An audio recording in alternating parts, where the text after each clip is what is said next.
Talking about horses, bringing you closer to some of the best horsemen in the world for tips, insights, and stories. Listen at home, at work, in the car, or in the saddle. This is Talking About Horses. Here's your host, Patrick King.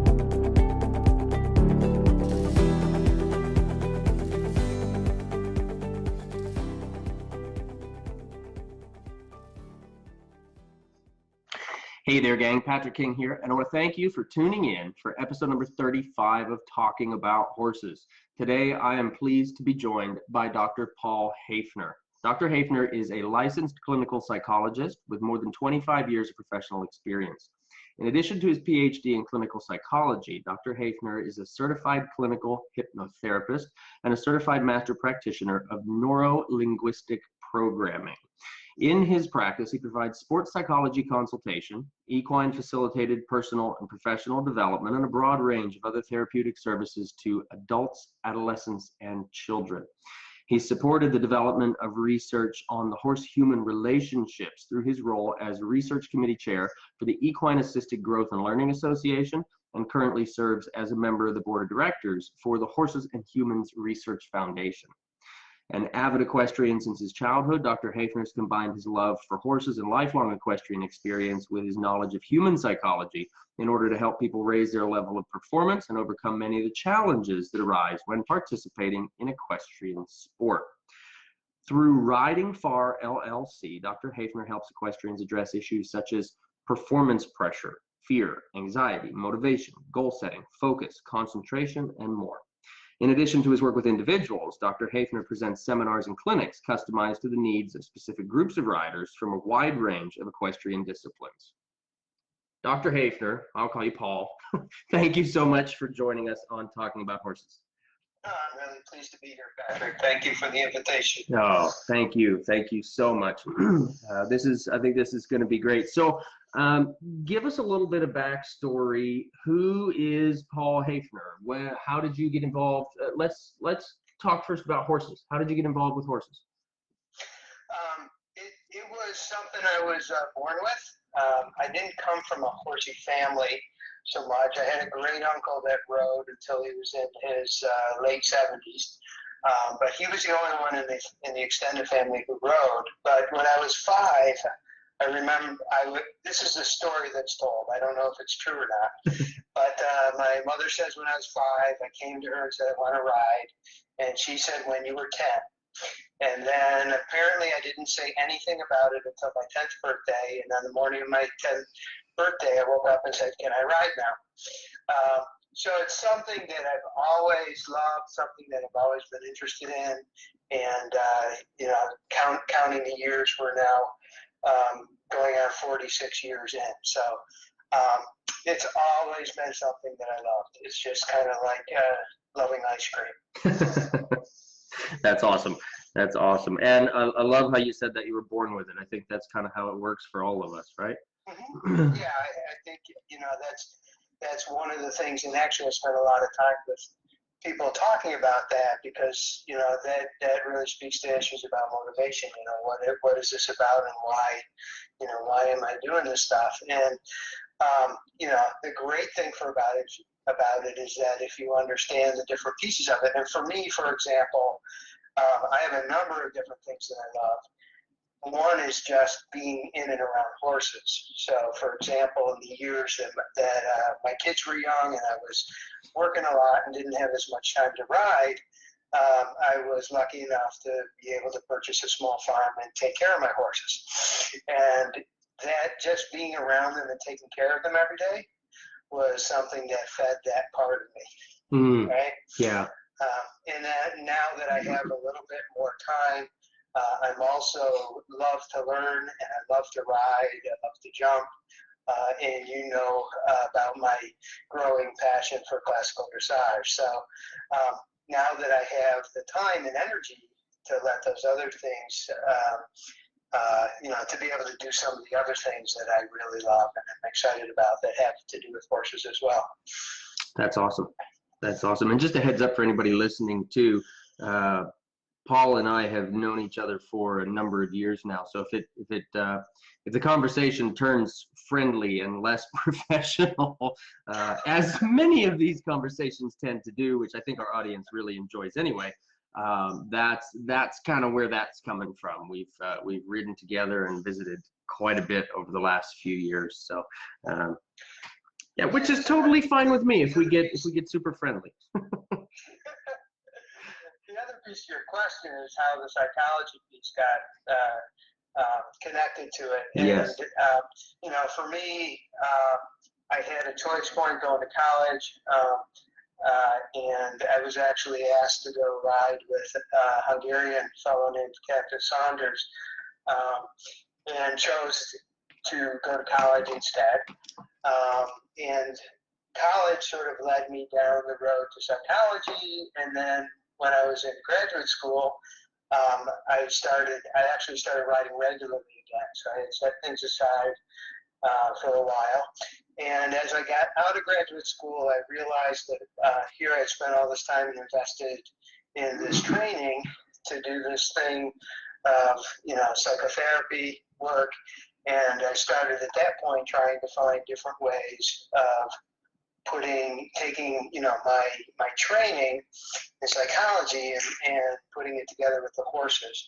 And that had taken several forms over the years, but my first thought about it was to do this work with sports psychology, and my second thought about it was to incorporate the horses in the psychotherapy work I was doing.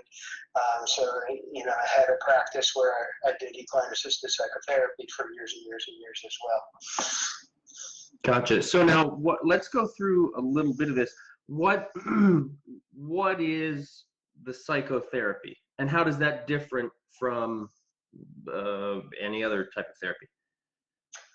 The equine assisted psychotherapy, it takes, as with any other type of psychotherapy, takes a lot of different forms.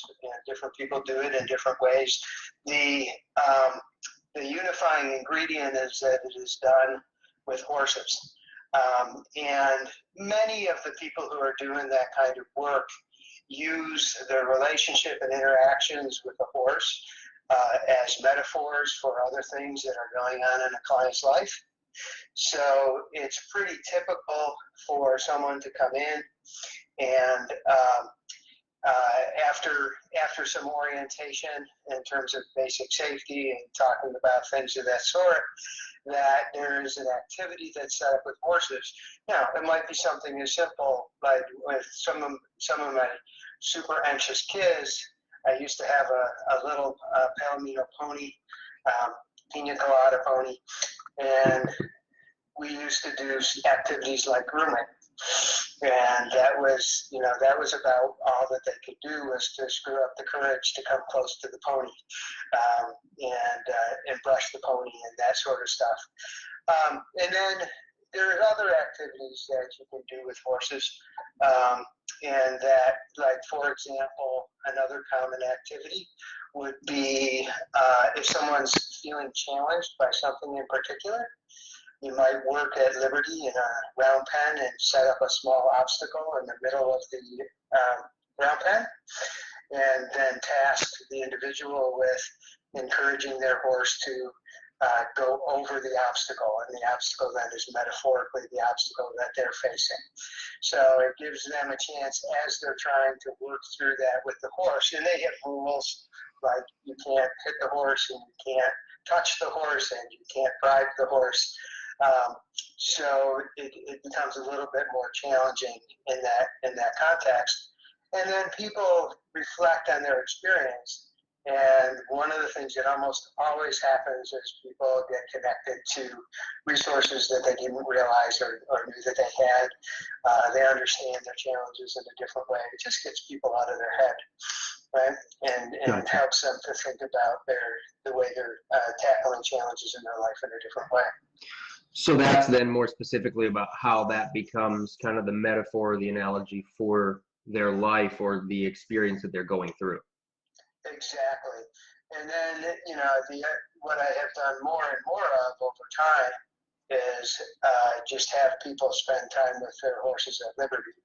And without doing less and less of actually kind of engineering the activity and helping people discover, what kind of stimulus value they have for horses, or maybe perhaps the horse in their life. And what kind of relationship have they really developed? The old saying that the truth happens when the halter comes off, kind of thing. Yeah. And that people can learn a lot about themselves and how they engage in relationships in general. And as we all know, everything that we're doing with the horses are relationship based, whether we think of it that way or not. So. Interesting. Okay. And then let's see, going back to your bio, the clinical hypnotherapist, that's pretty interesting. How does that work? Let's talk about that. So when I first started into the sports psychology world, I had been trained as a psychotherapist and as more of an insight, what they would call an insight-oriented psychotherapist. So the idea was that you would come in and sort of the more classic and representation of therapy, and you go and you talk, and you go in every week for how many months or years you're going to do that. And I realized at the time that I wanted to have some tools that I could use with people to make effective and quicker changes. And I had the good luck of getting connected with a man named Ron Klein, who runs, I think he's still at it, training people in hypnotherapy and neurolinguistic programming. There's a lot of overlap between those two things conceptually. So, and pursued that training is something that I could bring to riders and to use to help them. The hypnotherapy stuff is really cool in the sense that it really helps people make pretty quick changes when the conditions are right. And it's very similar in many ways to the neurolinguistic programming work. And in fact, the neurolinguistic programming was actually developed to model a hypnotherapist named Erickson. So it's a different tradition. It was developed outside of psychology, but carries many of the same hallmarks. But this is part of it is when I talk a lot with people about, or I've been talking about a lot recently about how people they have something that's really troubling them, and they understand if they're training their horse that it might take years to sort something out or to develop what they're looking for in their training. But when it comes to the problem that they have for themselves, most of us really kind of expect it to get resolved really quickly. Right. Someone says the magic word, and even if logically we know that's not going to happen that way. Right. But that's the cool stuff about the hypnosis work is that when the conditions are right, we can talk about the 5 essential conditions for change if you want to. There's a whole other tangent.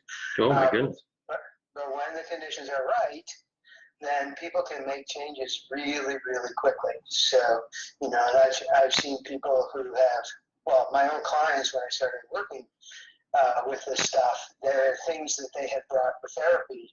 I worked with them for years and never been able to resolve like 1 or 2 of these things. And, we got the hypnotherapy working, and in 45 minutes they made significant changes. So it does represent kind of the magic of what I can do. Gotcha. Yeah. And so, excuse my ignorance. When we talk hypnotherapy, like I'm getting the picture of the old cartoon, somebody waving a clock back and forth in front of you, and I kind of go back to the old cartoon of the Jungle Book, right? And the snake hypnotizes Mowgli and his eyes swirl and all that fun stuff. Yes, I'm really just an 8-year-old boy. I will admit it. because we're starting to talk about therapy and my mind goes to cartoons. But so how does the hypnotherapy work? Well, so there's a couple things that are helpful to know about it. You know, the first thing is hypnosis. To be hypnotized really is about entering into an altered state of consciousness. Okay, now that's really big words, and we think like, whoa, you know. But the reality is, we experience altered states of consciousness all the time. So right, I've got a glass of wine in front of me right now. there you go. Well, you would know because you drive a lot, right? Yes, right. Yeah, and I'm sure every once in a while, if you're driving along, all of a sudden you're at your exit. It's like, oh crap! Yes. I got to get off here. And where did the time go? Right, 100 miles disappeared, and where the hell did it go? Right. So during that period of time, you were in a trance state. Okay, you were in an altered state of consciousness in which time was shortened. Okay, so the only difference between being hypnotized in a hypnotic trance and states like that, or daydreaming in school, or that time in the morning, you know, when you're waking up and you're not quite sure whether you're awake or asleep, those sorts of things, is that in hypnosis, we enter that state on purpose, right? You have someone who's skilled, who's guiding you into that state on purpose, right? So that's one thing that's helpful to know. The second thing that's helpful to know is, I often describe it to people as the most extraordinary, ordinary experience you'll ever have. I like that. That's really cool. I like that thought.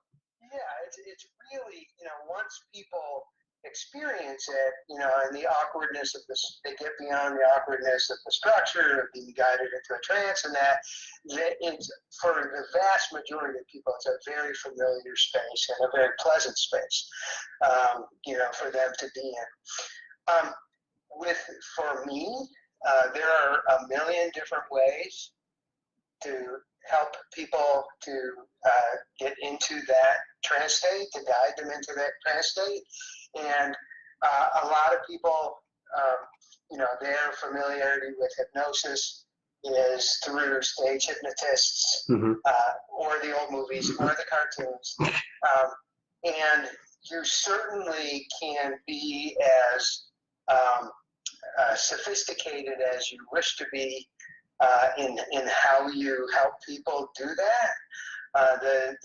The work that I do is I often try to use the simplest methods that I can to help them to enter into a trance state. So when I induce a trance, it's often, you know, I use a lot of language and a lot of structures that are similar to what people experience when they're starting a meditation. Okay.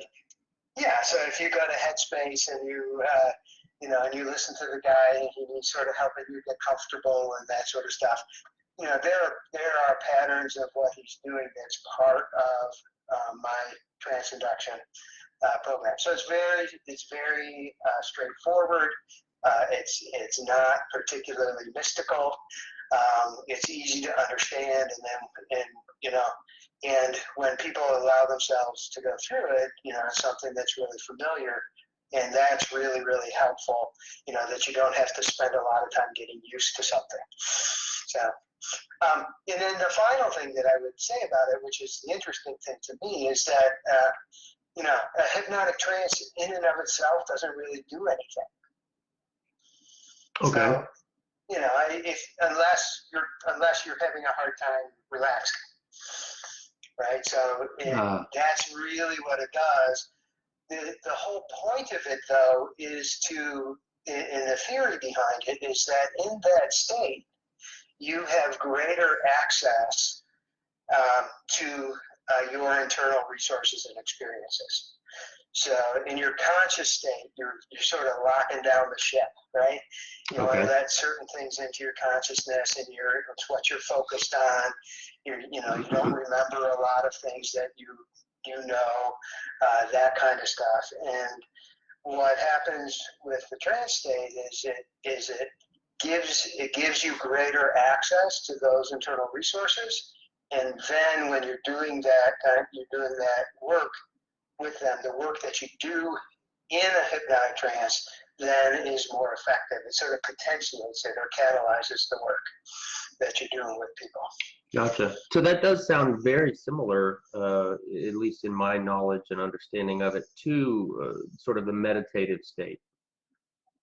Absolutely. I think that when, people who do meditate regularly, I would count, those meditative states as, one of those altered states of consciousness that is the same or similar to a hypnotic trance. And again, the whole difference is that we're doing it on purpose, and we have a structure and a plan in terms of what we're going to do once we get you there. Gotcha. Okay. Yeah. So, and this is just kind of coming to mind here, when we see somebody working, an athlete or a musician or somebody, they kind of get in the zone, right? Mm-hmm. We talk about that zone. Is that kind of maybe similar to what you're trying to access by going into that hypnotic trance state? So if someone, let's say I'm working with a rider, an upper level athlete or any athlete who is looking to achieve a particular kind of performance state, right? So they sort of have it in their sights in terms of how they want to feel and what they want that state to be, and you could call it a flow state or in the zone or those sorts of things. So the hypnotic state isn't in and of itself going to be isn't an equivalent of the zone of being in the zone. Okay. But what we can do in the hypnotic state is we can help people to fine tune or connect to that experience of being in the zone, whatever that means to them. And that's a whole other thing that we could talk about. One of the things to appreciate is that ideal performance states are not the same for everybody. Sure. And we sometimes fall into the trap. When we think about, we do need to have people we look up to and people we idolize and people that help motivate us in that way. But if we try to be too much like someone who is, profoundly different than us, then I would argue that there are, some elite athletes that are just, they're just neurologically different than the vast majority of people. They don't process the world in the same way, which is where those, nerves of steel and focus come from. Oh, okay. Okay. Yeah. So it's easier for them to close other things out. Is that what you're saying? Yeah, or stay focused, or they don't get distracted because they don't have those same feeling states. They have ice in their veins, and it's not because they used to be a mess and now they're not, right? Because they worked through it. No, they've always had ice in their veins. It's just kind of the way they experience the world. Gotcha. Yeah.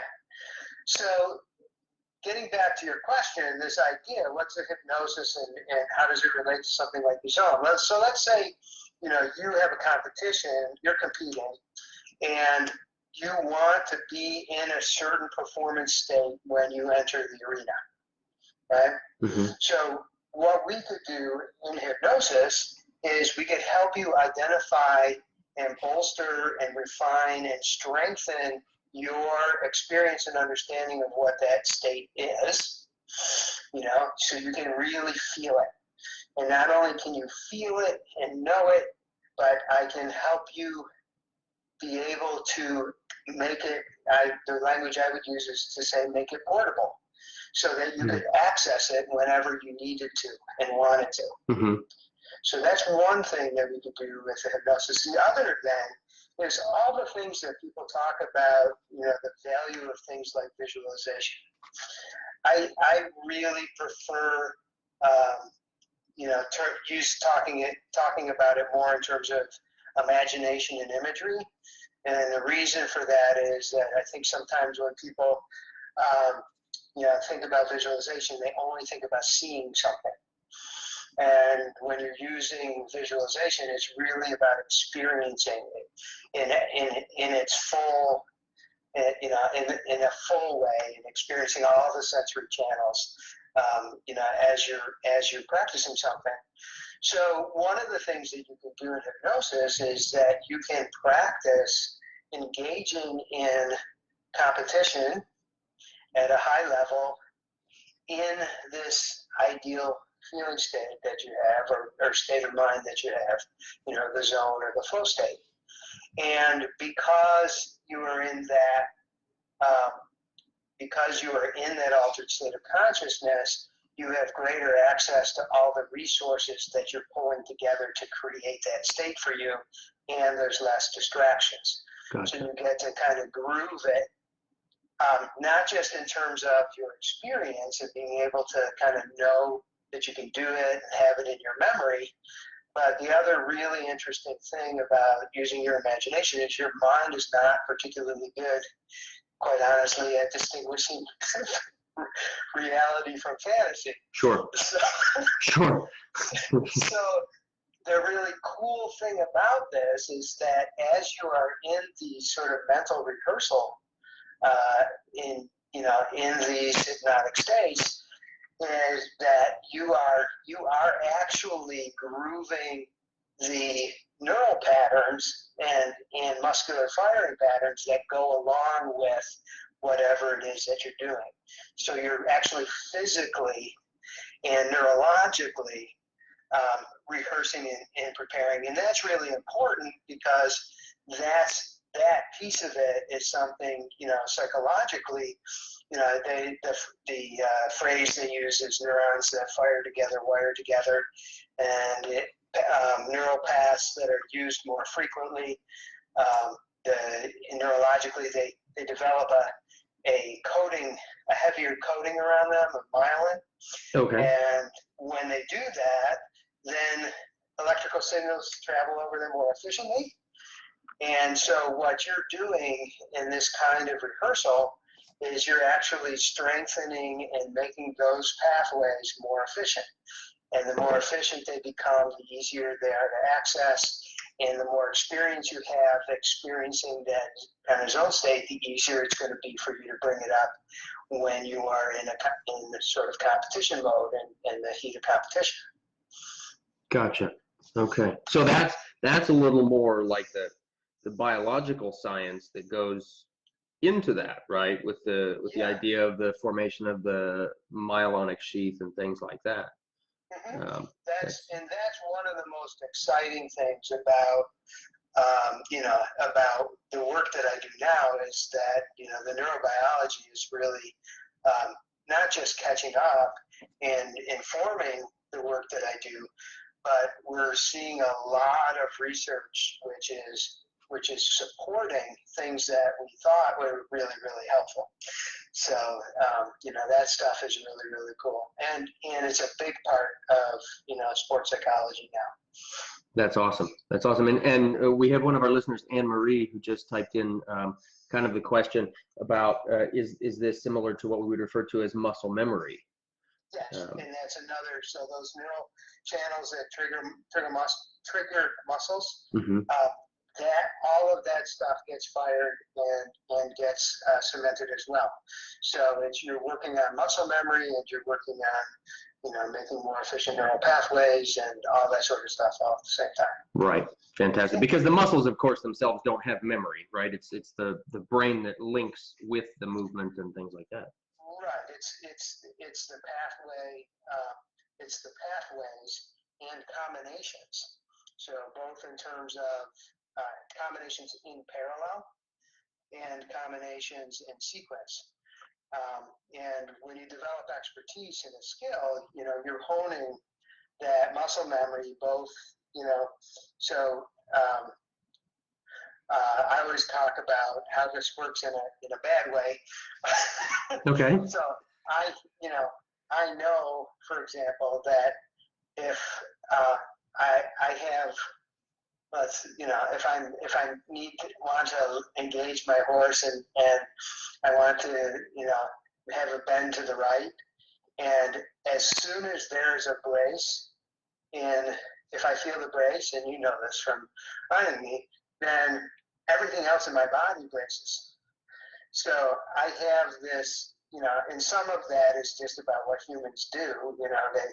They engage in conflict, and everything kind of works together. That's like people going into a fetal position when they get scared. But I have these really unfortunate mutual firings.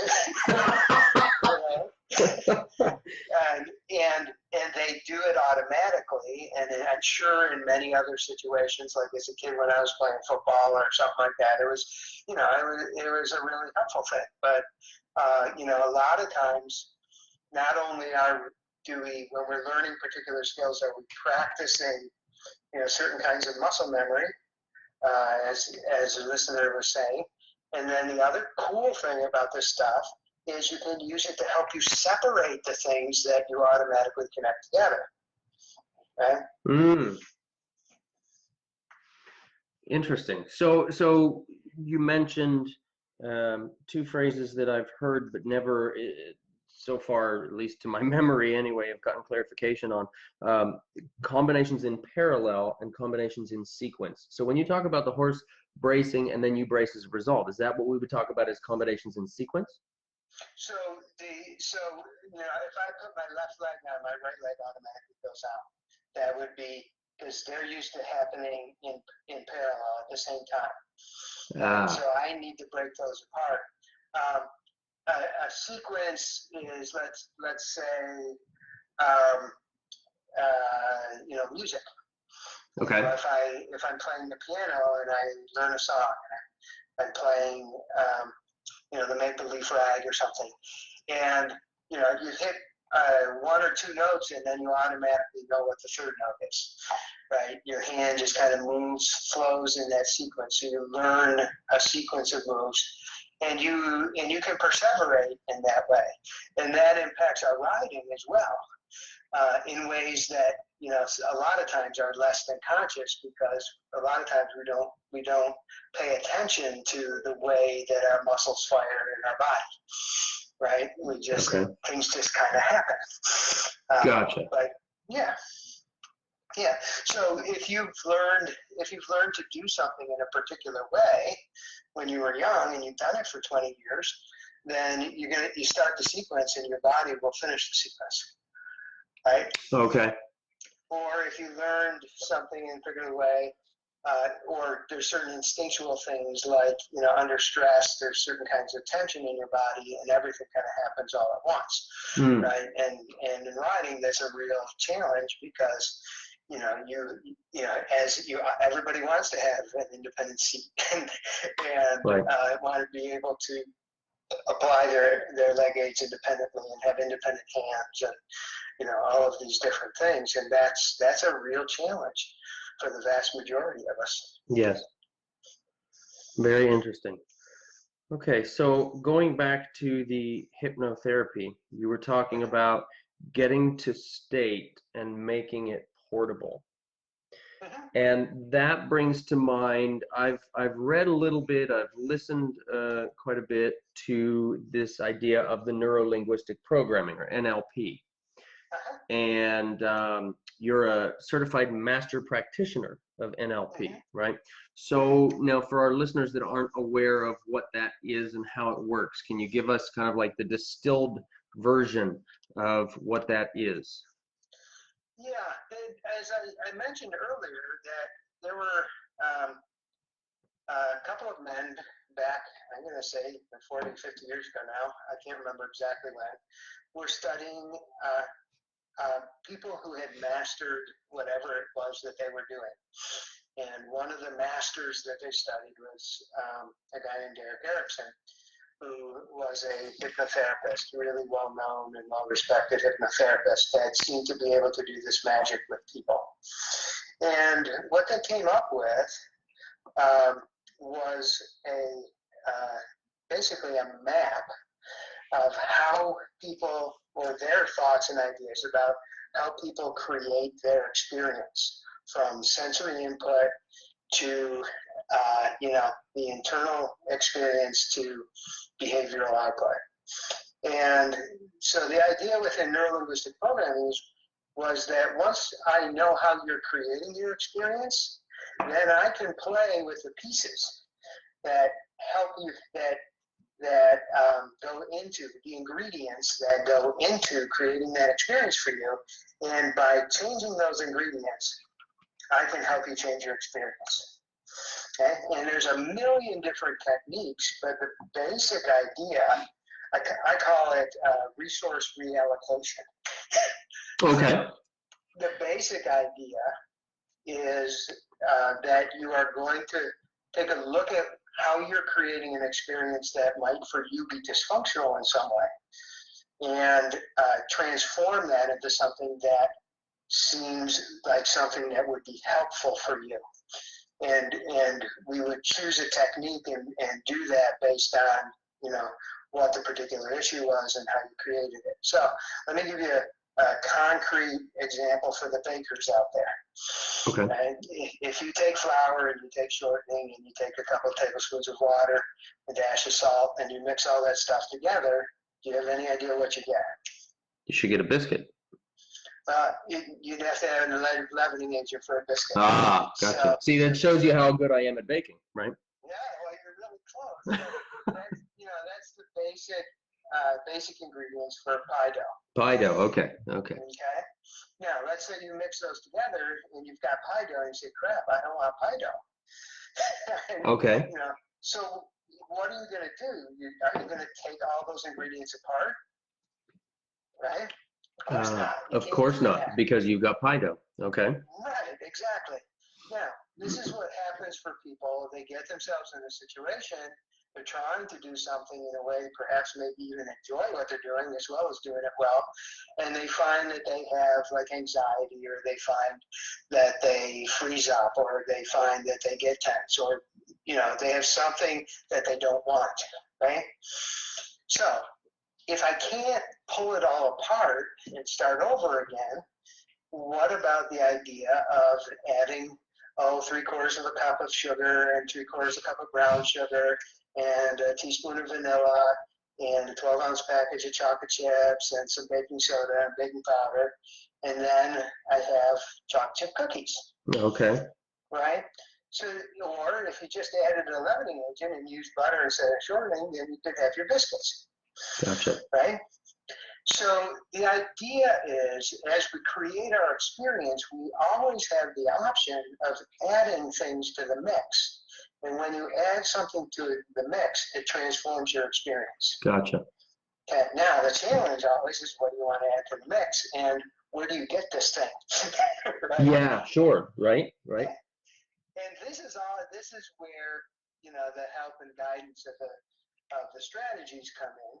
But this is when you talk about neurolinguistic programming, this is what the techniques that come from those traditions are really, really helpful with. So let's say someone gets you got someone who's a hunter rider, and they get in there and they always get tense, or someone who's riding dressage and they're fine in the warm-up ring, but as soon as they start down the center line, they get tense. Mm-hmm. And you ask them, well, what is it that you want to have, right? If you look at yourself having the problem and then look at yourself having resolved the problem, right? Things being different. What's the difference? What's the active ingredient that's missing? And a lot of times people can come up with something. So, it might be something about a state in having suppleness, a feeling of suppleness in the body. Sometimes it's more of a psychological thing, like wanting to be more confident, or to feel more competent. Sometimes it's a thing like people feeling like, that feeling you have when you really don't care what other people think of you. Yeah. Yeah. And when you start thinking about these things, and I'm going to call them resources, when you start thinking about what you need to solve the problem, almost everybody has had experiences in their life where they felt or experienced those things. okay? And it may be in a totally different context. So if someone wanted to feel confident, right, and they may not have felt confident riding, but maybe they had moments where they felt confident in school, or they felt confident in their job, or someplace like that.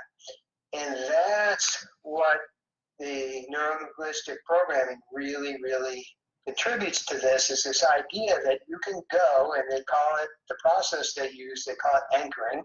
Mm-hmm. You can go into those experiences and anchor that experience, how it feels in your body, your mindset, that feeling state, all of that stuff. And you can anchor it to a word or emotion or things like that. And in that way, your brain is a really great pair association tool. So you can connect an experience to a word or phrase.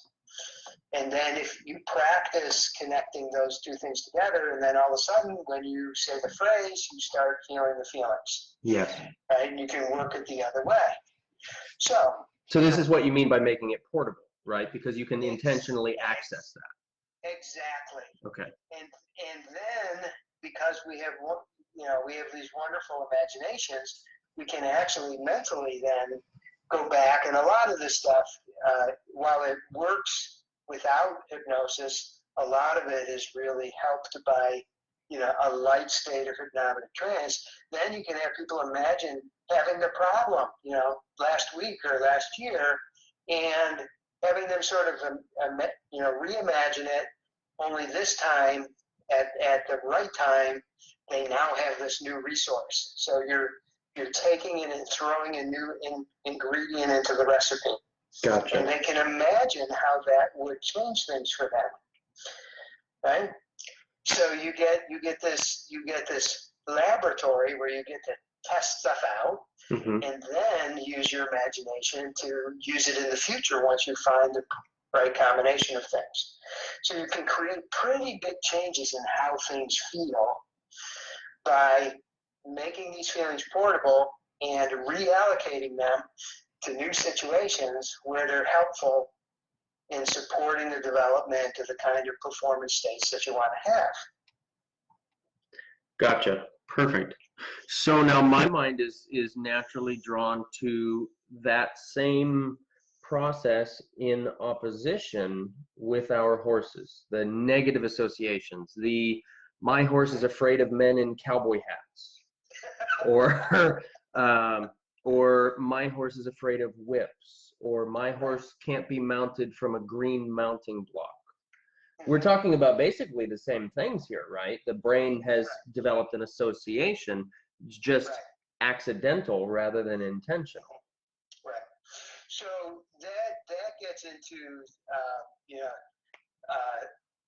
people's psychological states and what we do psychologically to help ourselves. So when we are dealing with, let me say it this way, people generally don't like uncertainty. And sure. When there could be, potentially large negatives, like things that might be physically threatening or emotionally threatening stuff, we particularly don't like uncertainty. So one of the ways that we help ourselves is the phrase I use is we bind our anxiety. And we have a couple of different strategies that people generally use, and this is not just in riding and horses, but everywhere, to bind their anxiety, to help them calm themselves. And one of them is explanations. So, having an explanation for something allows people to make certain predictions, and then feel like then they can control it. And when you feel like you know something and you can control something, then you generally feel a little less anxious about it. Now, okay. Does that make sense? Yeah, simply because you understand it more, right? Right. And it doesn't really matter whether you're understanding of it is correct or not. What matters is your belief in your understanding and your experience with it. So, my horse is afraid of men with cowboy hats. Well, I stay away from everyone with cowboy hats. Gotcha. And I avoid a particular situation. And then I feel like I have some understanding of it, which helps me feel less anxious about it. And in some small way, might reduce the frequency of incidents, that bother me in the first place. Gotcha. So that's people using avoidance strategies, to with horses, particularly when they get anxious or unpredictable or they get bigger than people are interested or willing to deal with. That's a real common strategy to help us calm ourselves. Okay. Right. Now, what about the converse of that, though? When they get into a situation where they can't avoid the men with cowboy hats, then, and I'm thinking about how the horses pick up on us so much, then as our anxiety increases because we can't take action to remove from that situation, that's going to increase the horse's anxiety, which kind of then becomes the self-fulfilling prophecy, right? So this is some of the stuff that I've been thinking a lot about lately, and we were talking about 6 months ago or whatever that you don't remember. Oh my goodness. And everybody's going to want to know what that inside joke is right there. So I'm going to have to put that out there, which is going to I'm going to have to sip my wine before I do that. But yeah, I was just chatting with Paul before we started our conversation, and I said, I was talking with a friend of mine about this conversation that we had, and this lunch break at a clinic turned into a 3-hour conversation, and it was fascinating. And the conversation continued for 2 or 3 days during the clinic. And I said, but I'll be damned if I remember what that conversation was about.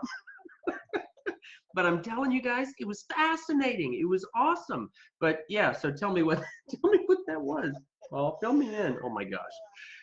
Well, one of the things I've been thinking a lot about lately is we have all these strategies, at least in the world of psychology, to help people with problems. And we're really focused on helping people resolve problems. But we have not thought a lot about what does it mean to be well, in the sense that, we say, well, what is, when we think about what's going on and we think about our solutions, do they meet sort of a wellness test, right? And how do I know if a solution is a good one, right? How do I know? And I've been, for those people that are interested, there's a psychiatrist named Dan Siegel who is one of the only people who publicly really has taken a really deep dive and struggling to understand, very basically, what makes us us. Because psychology really hasn't answered that question. We've gotten all caught up in the bits and pieces of things and sort of kind of set, this idea of what does it mean to be conscious and what does it mean to be self-aware and things like that. They sort of set things to the side. And out of his work, one of the things that he talks a lot about is this idea of thinking about, well, what does it mean to be well? And what does it mean to be healthy? And I love what he had to say. He's super into acronyms, which I'm not. And this is, I think, is the only one of his that I remember, if I remember it now. But he uses the acronym FACES. And he talks about flexibility, adaptability, cohesion or cohesiveness, energized, and stable.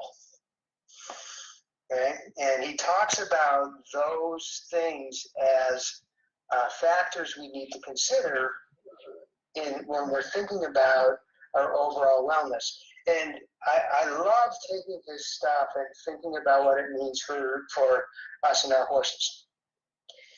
So, when you say, if I come up and I say, my horse is afraid of men in cowboy hats, right? And you can say, okay, well, I guess you could avoid all men with cowboy hats, and that's going to avoid a certain situation, and you'll have a less frequent problem with that. But when you put it to the wellness test, You know, is it a flexible solution? Not really. Is it adaptive? Well, it might be more or less adaptive depending on how constricted your experience is with your horse. Okay. You know, certainly if you take your horse into public spaces where there are people dressed with cowboy hats, then it's not going to be a really adaptive one. Mm-hmm. Is it cohesive? It doesn't blend with the overall, what we think about the overall relationship and what we're, you know, striving to do with our horses in terms of, you know, having that open flow of communication, and, you know, depending on what the person is interested in doing, that's always a central piece of it. Is it energized? Maybe, but this one seems a little bit more passive to me. And is it stable? It has a sense of being brittle, right? And that Okay. kind of goes with the flexibility piece. So, you know, as of late, you know, when I think about people, I just want to engage them in this conversation, which is that, you know, is this, you know, are your solutions that you have around things with your horses, does it meet a wellness test? You know, and what are the ways that it falls short? And then, but it's not enough to, you know, lead people down a path and say, you know, well, your solution's no good. And that's really not the point. The point is to say, look, here's some qualities and characteristics of your solution which could be better for you and for your horse.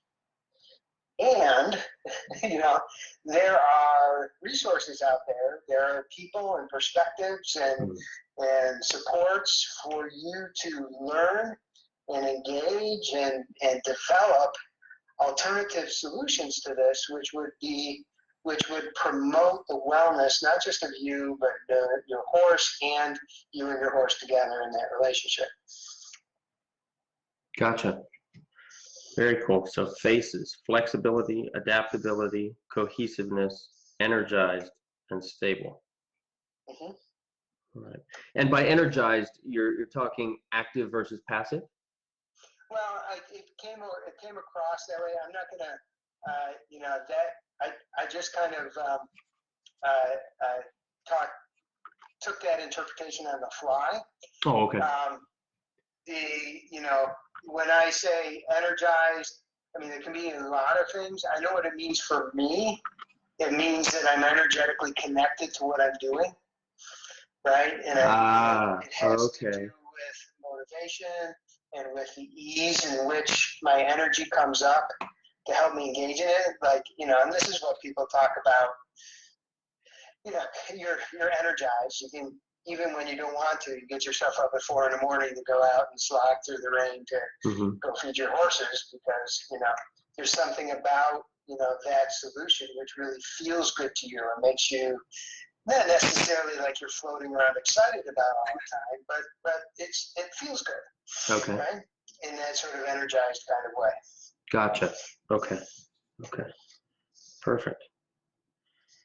Cool. All right. So let me see. I've been making notes through here as we go. So we talked a little bit. We touched on the idea of how people create their experience, and I think that's something I would love to touch on, even just briefly. This idea, and please correct me if I'm wrong, but this idea basically is based on the fact that we decide on our experiences, right? Things that happen, we get to decide how we relate to those things. Is that correct? Is that how we're thinking? That's absolutely correct. That's a piece of it. Okay. It kind of makes me think back to the quote from, I believe it was Shakespeare. It says, "Nothing is good or bad, but what thinking makes it so." Right. Yeah. Okay. So there's a piece of it when you think about our construction of experience. So the phrase that comes to my mind is that the map is not the territory. Okay. Right. So, we have all of our ideas about the world, but we're very much removed. I mean, that's our map. But, I think we all agree if we, pulled up our Google Maps that is not actually the world. It's a representation of it. And because it's a representation of it, it is prone to certain kinds of distortions and inaccuracies. Okay. So, there's another side to this, which I just want to mention, and we'll go back to the idea of having some control over how you create things. There's also some very nuts and bolts kinds of things about creating things. For example, people might over rely on one sensory channel, right? They see something before they hear it and all the other stuff. And one way of changing our experience of things is encouraging people to process sensory information in a different order or emphasize a different sensory channel as they're going into the experience. So there's this really kind of basic nuts and bolts playing with sensory experience that can change someone's overall experience of something, which is a pretty cool thing to play around with.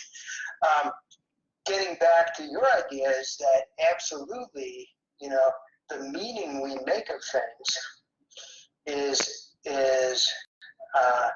really what ultimately matters, and that the meaning that we make of things may or may not reflect any sort of reality. And even if it reflects reality, we don't necessarily, some of the more functional things don't necessarily reflect reality really well. Okay. So, there's, 50 years ago, there's, all these studies done on depression, and, people thought that depressed people, saw the world through, shit-colored glasses. Okay. And really what happens is people who are depressed see the world more realistically and accurately. It's the rest of us that are looking at the world through rose-colored glasses. Gotcha. Right. When you're not feeling depressed, you don't attend to all certain kinds of information in the environment. So, but to your point, the really cool thing about realizing that you have created your experience is also realizing that you have power to shift or change your experience. Yes. Okay. Sure. And really, when you really take that to heart and understand it, it's incredibly empowering. Sure. It doesn't necessarily make it easy to change. Yes. Right. Right. And depending on the circumstances, change may take a tremendous amount of effort and work to create it, but the possibility for growth and change is there. So that presupposes ownership. Yes. Right. In this case, in the humans side of things, on the rider or the equestrian or the athlete or whoever we're talking about, that's presupposing ownership of or knowledge of how they are accepting or creating their experience. Right. I think about, and maybe I'm wrong in how I'm thinking about this, but I think about the idea that, oh, my horse bucked me off. Well, your horse wasn't actually trying to buck you off. You just couldn't sit his reaction. But because their thoughts are, my horse bucked me off, now it's the horse did something to me. Right. It's personal. It's personal. Yeah, because that's the way most people process things. Right. Because we're relational beings. So we're going to immediately go for a relational explanation of stuff. Yes. Okay. Right. Yep. Mm-hmm. Perfect. Right. So my horse bucked me off. It imbues the horse with a certain kind of intention. Yes. Right. It then can lead someone to be thinking about things in a particular direction. You know, you're evaluating this horse's investment in their relationship, and could ultimately make it easier for somebody to say, well, that horse just doesn't like me, and you know, for some people that might mean getting a different horse. Okay. Mm-hmm. But it doesn't. If you are willing to take a different perspective and say, okay, so let me look at this from this perspective, that this happened and my horse did this thing, and let's take your perspective. Yes. And I was not able at that moment in order to sit through my horse's reaction. Mm-hmm. Okay? That leads to a whole different world of exploration and leads you down a very different path. Now, so you begin to say, well, what's going on that I was not able to sit that reaction? Right. Right. So was it a balance issue? Is it a fitness issue? Is it an experience issue? Is it, what does it happen to be? Mm-hmm. Right? It's just a damn horse bucked me off, Paul. So if you start thinking about that and you start coming up with some answers, for yourself, let's say, so, for me, there's certain things that I know. I know, for example, that if I get bucked off, the first thing that I always think about is what signals was I not reading? Mm-hmm. And the reason that I go there is because for me, I know that at my age and level of fitness, that I'm only going to be able to sit so many of certain kinds of bucks that, 20 years ago might have been a different story. Gotcha. Okay, sure. And so I need to be realistic Mm-hmm. about my ability to sit the buck or sit the reaction. So I'm going to work on seeing if I can divert the reaction, as well as best I can. Mm-hmm. Can I get what I want accomplished without the horse getting to the point where they're reacting? And to the degree that I can't do that, and I've done this, I've sent along a horse that I couldn't resolve the bucking issue. Mm-hmm. I had a horse one time, and we don't have time for the whole story tonight, but he had what I called an intermittent explosive bucking disorder. That's a good name. Yeah. and that was at a time in my life where I actually had a pretty good season, was pretty fit and stuff, but I had, so this is a whole other ball of wax too. Think about the ways you think about things. There's context.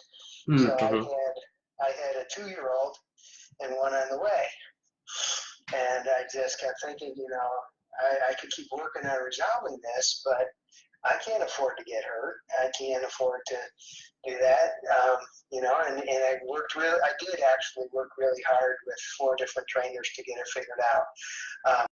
And nobody was able to really help me through it. So at the time, now I have other sources, and I'm confident that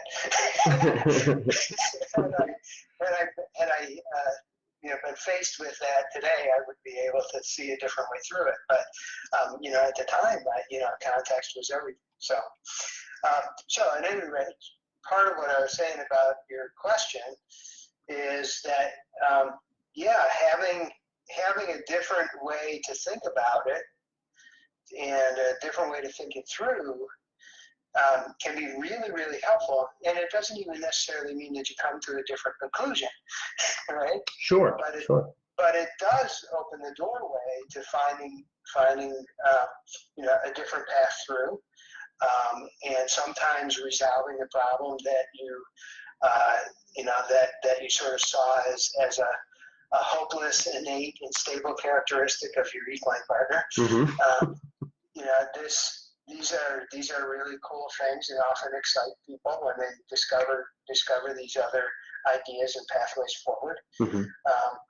And it also helps people resolve a lot of When they're able to open themselves to a different way of thinking, a lot of times it helps them resolve the emotional challenges they face and they're riding with their horses. It's one of my most effective interventions with people who have been overfaced and are anxious and stuff, is to refer them to somebody that does something totally different that they know nothing about. So if they've been in the hunter-jumper world, then I refer them to someone like yourself, classical dressage or natural horsemanship or other things like that, where they get exposed to a wholly different view on what it is that they're doing. And that new level of understanding of both themselves and the horse and how that relationship, is developed and fostered is often enough to help people really change their emotional experience and overcome their anxiety and fear and find a way to move forward where they can enjoy themselves again. Gotcha. So similar, I'm guessing then, to the idea that we think about with horses, where curiosity is the opposite of fear, right? So we can kind of challenge that fear by helping them to become more curious, as you're saying, helping them to learn from somebody that's in complete opposition or totally different from what they are used to. So let's see. Yeah, we'll go down this road. So on one sense, when you talk about curiosity being the opposite of fear, there are, there's oh my God, I can't remember his name. He's like one of the primary figures in anxiety and phobias. Did all the research on it. But what he talked about is that there are incompatible emotional responses.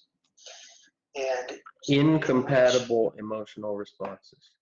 So, for example, relaxation and anxiety are incompatible emotional responses. Okay. You cannot be relaxed if you're anxious, and you cannot be anxious if you're relaxed. It's not possible. Okay. So, there is, in that sense, you can think about things as sort of polar opposites, right? And if you find, I don't think curiosity is the opposite of fear.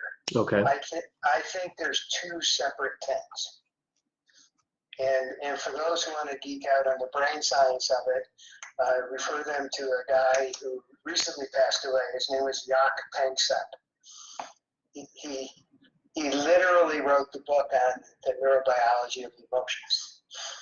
And he talks about 7 primary emotions which map to 7 areas of the brain, functional areas of the brain.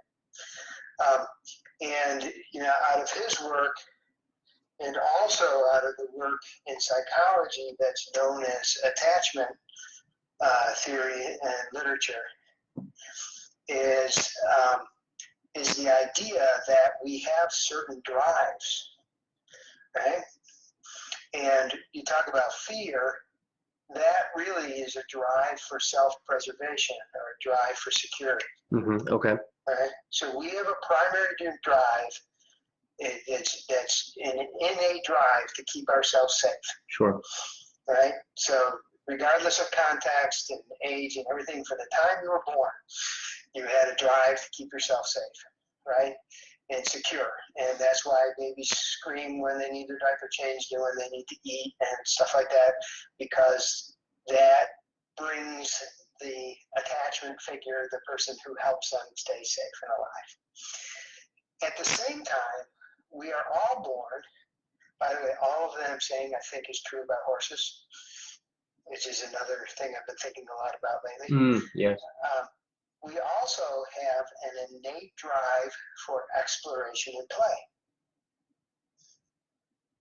So on the equine side of things, I remember when Revel was born, and he was actually born out in a shed, and we put him in the foaling stall that night. And I remember taking him out the first day, right afterwards. It was a nice sunshiny day, and they're out in the pasture, and it was in May, so it's late spring. And, first he's like glued to mama's hip, right? You've seen these foals glued to mama's hip. You see them matching strides. Right? Yes. It's Yes. an amazing thing to have them matching strides. All of that is about safety and security. Proximity seeking, all of the syncing up and everything is all about safety and security. And then you watch, and if you watch them, you notice that all of a sudden, they're sniffing over here, right? And they're the picture of the foal out in the field, like sniffing the butterfly, or this whole Bambi image is one of our cartoons, or they start exploring, right? And then the grasshopper jumps up, right? And what does the foal do? It's flying back to mama's side. Yes. Right? And then as things progress, they explore, they learn certain things, they forage, play with other horses, engage the world. They start feeling more secure on their own, and you'll find them further and further away from mom. But still, at the first sign of danger, they're right back there. Back to safety. Right. And so we humans do the same thing. If anyone's ever had toddlers, they know how they do this. They kind of go 10 feet away and they stop and they turn around and they look back at mom or dad, to make sure they're watching, right? But that's all about staying safe. And then they have to, it's like a biological drive. Kids learn how to ride a skateboard, right? Right. They don't just get on the skateboard and are content at rolling around. No, as soon as they can do that, then they're trying to skateboard downstairs and go down, grind down rails and do all that stuff. Kids with ponies. Right. They're not content to their pony and just walk around in a circle. Right. Right. We want to jump all the things. And right. We want to jump all the things. We want to race. We want to go on adventures. We want to do all this stuff.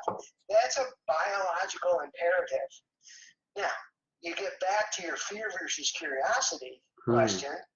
The challenge that we all face as people, and our horses face as well, is that the drive for security is necessarily primary.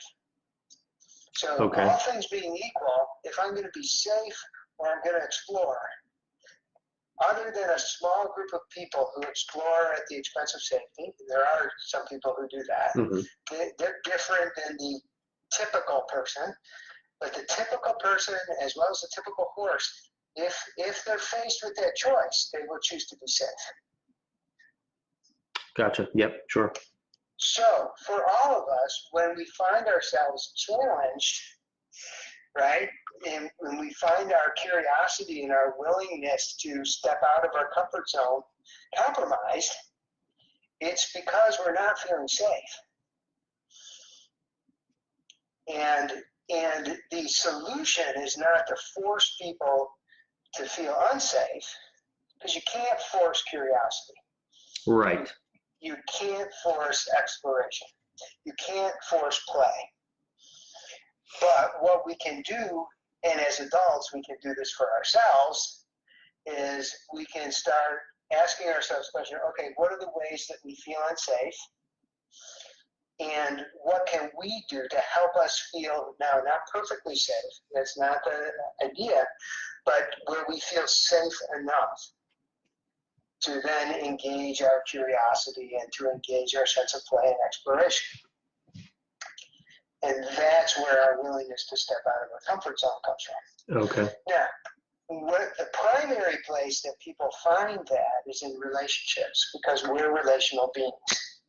So just like the foal looks to the mare for for his safety, we look to caregivers for ours, and then as kids we look to some peers and adults, and as adults we look to each other and to our teachers and to things like that, right?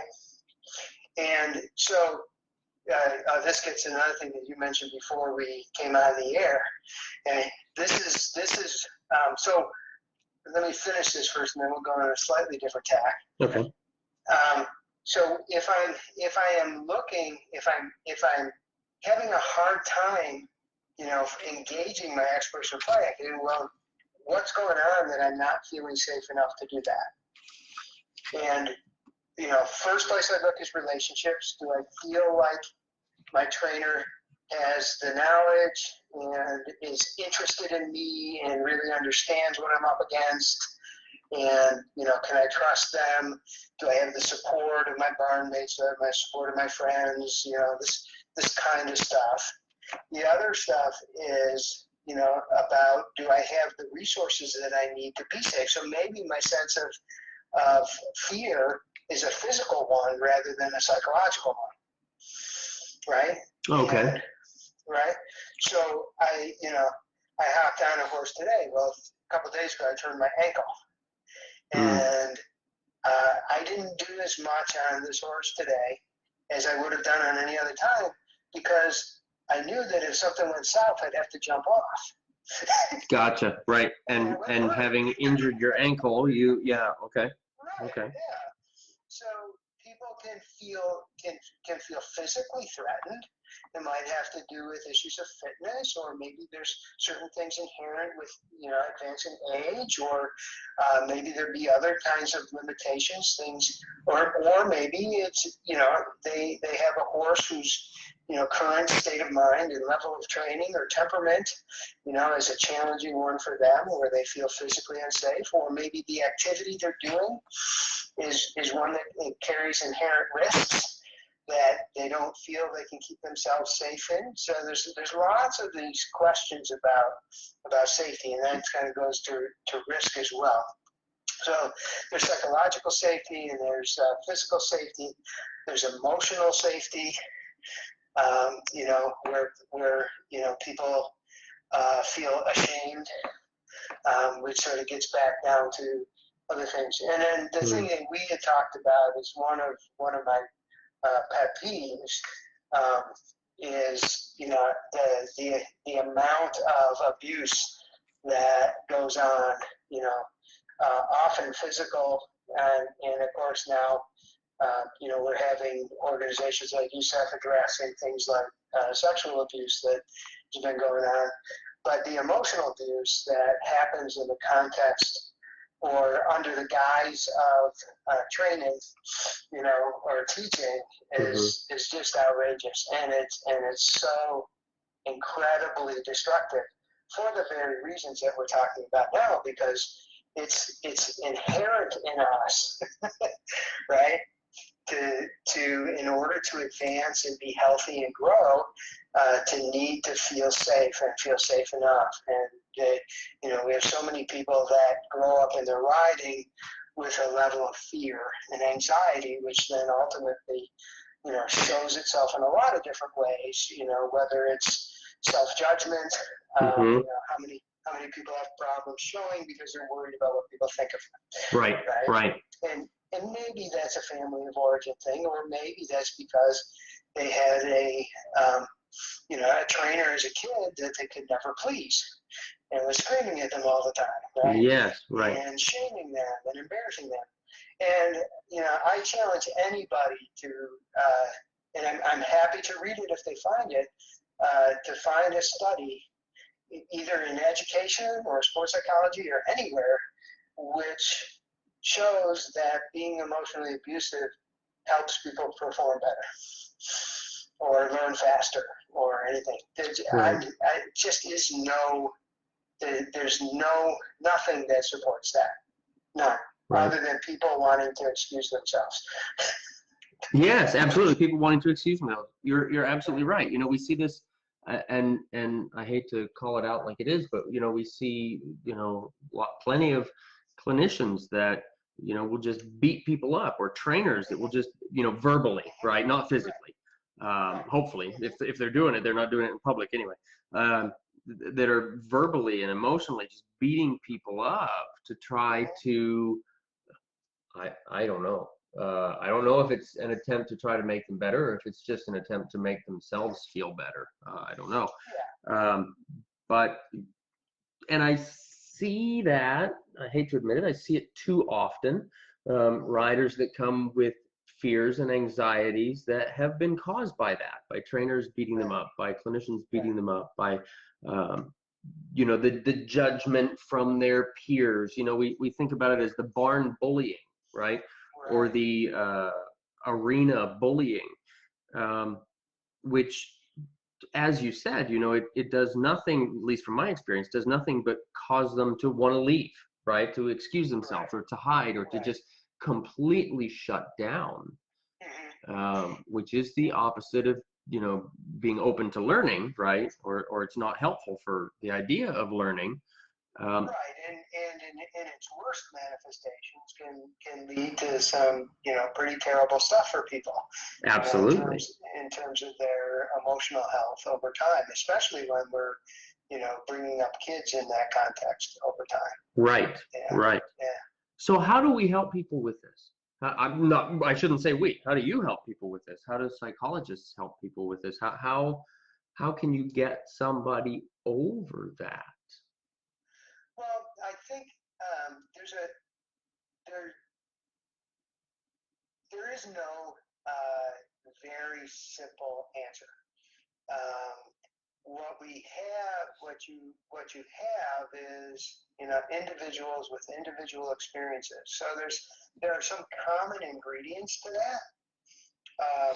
The first thing is really to support people, and it often takes a lot of support. Is to support people to seek out, another situation where the person they're working with is skilled and professional and not abusive.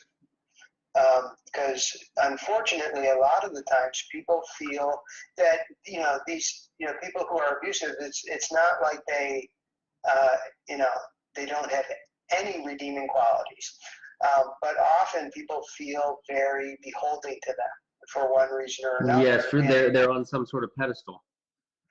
Yeah, and either a pedestal or they feel like, and this is one thing that happens in the equestrian world quite often, is that relationships are both professional and friendships. Mm-hmm. So people feel like they're betraying somebody if they, if they say, look, I don't want you to train me anymore. Gotcha. Right? I don't want to take lessons from you anymore. I want to move barns, right? There's that, and that fear of reprisal, because they're already feeling beaten up and bullied as it is. Mm-hmm. So often, at least one piece of the equation is to help people understand through talking with them over time and understanding the situation and helping them explore different ways to look at their experience, connect them to the idea that what they've experienced is bullying or abusive, and that they are free to make other choices.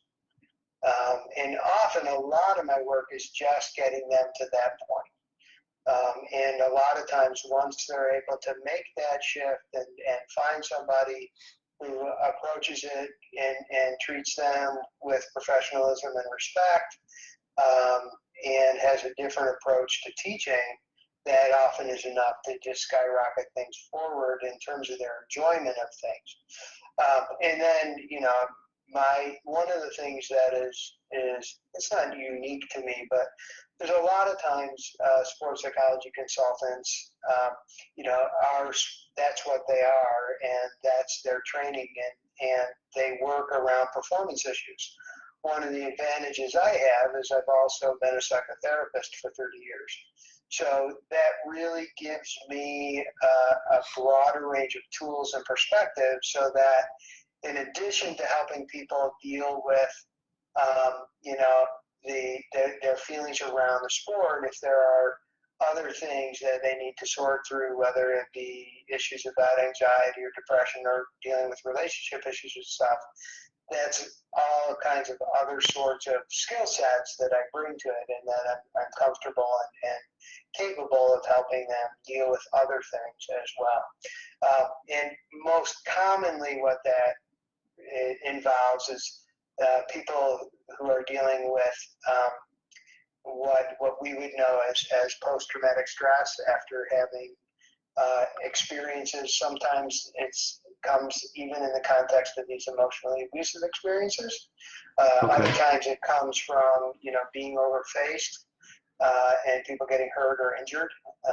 Different people react to that differently. Some bounce right back pretty quickly, and other people it triggers trauma for them.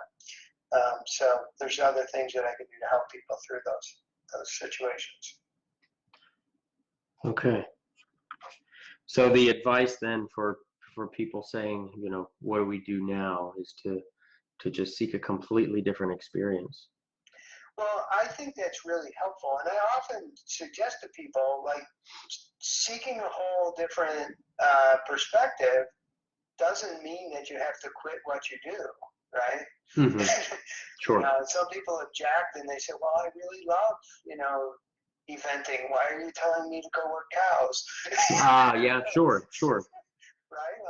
I'm not telling you to go work cows. And, just go out there and there's a really wide world of differing perspectives, and go look and see what's out there. A lot of times, and this is something that's unique, I think, to the horse world, has to do with people's choice of discipline and what they're exposed to. Mm-hmm. I ask people if they know why, I was a hunter-jumper rider. And they say, well, because you love to jump. I said, no, because when I said I wanted to ride, my mother went out and took me to a hunter-jumper bar. There you go. Right, that's what I do. Right. It's only later in life that I've discovered, the 30 million other things that are just a blast to do with horses, right? So, I really encourage people that when they're feeling, super challenged in what they're doing, is to really look for differing perspectives and see if that can help them move through things. If they're dealing with specific roadblocks to what they're doing, performance anxiety, or having a difficult time dealing with pressure and competition and other things like that. That's something that I can help people with in a pretty straightforward way. I work with them just to, we talked earlier, mentioned those 5 conditions for change. Mm-hmm. I can help people kind of get themselves set up to make some pretty quick changes. They don't really need to suffer, for those more circumscribed things. I can really help them with that, and in a pretty focused and short-term kind of way. And then if people find that they are aware that they have larger concerns, or that some of the things they struggle with their horses are things they also struggle with in other areas of their life, that's something else that they don't have to suffer with. That there are people there that can help them sort through that stuff and make some larger changes, so that they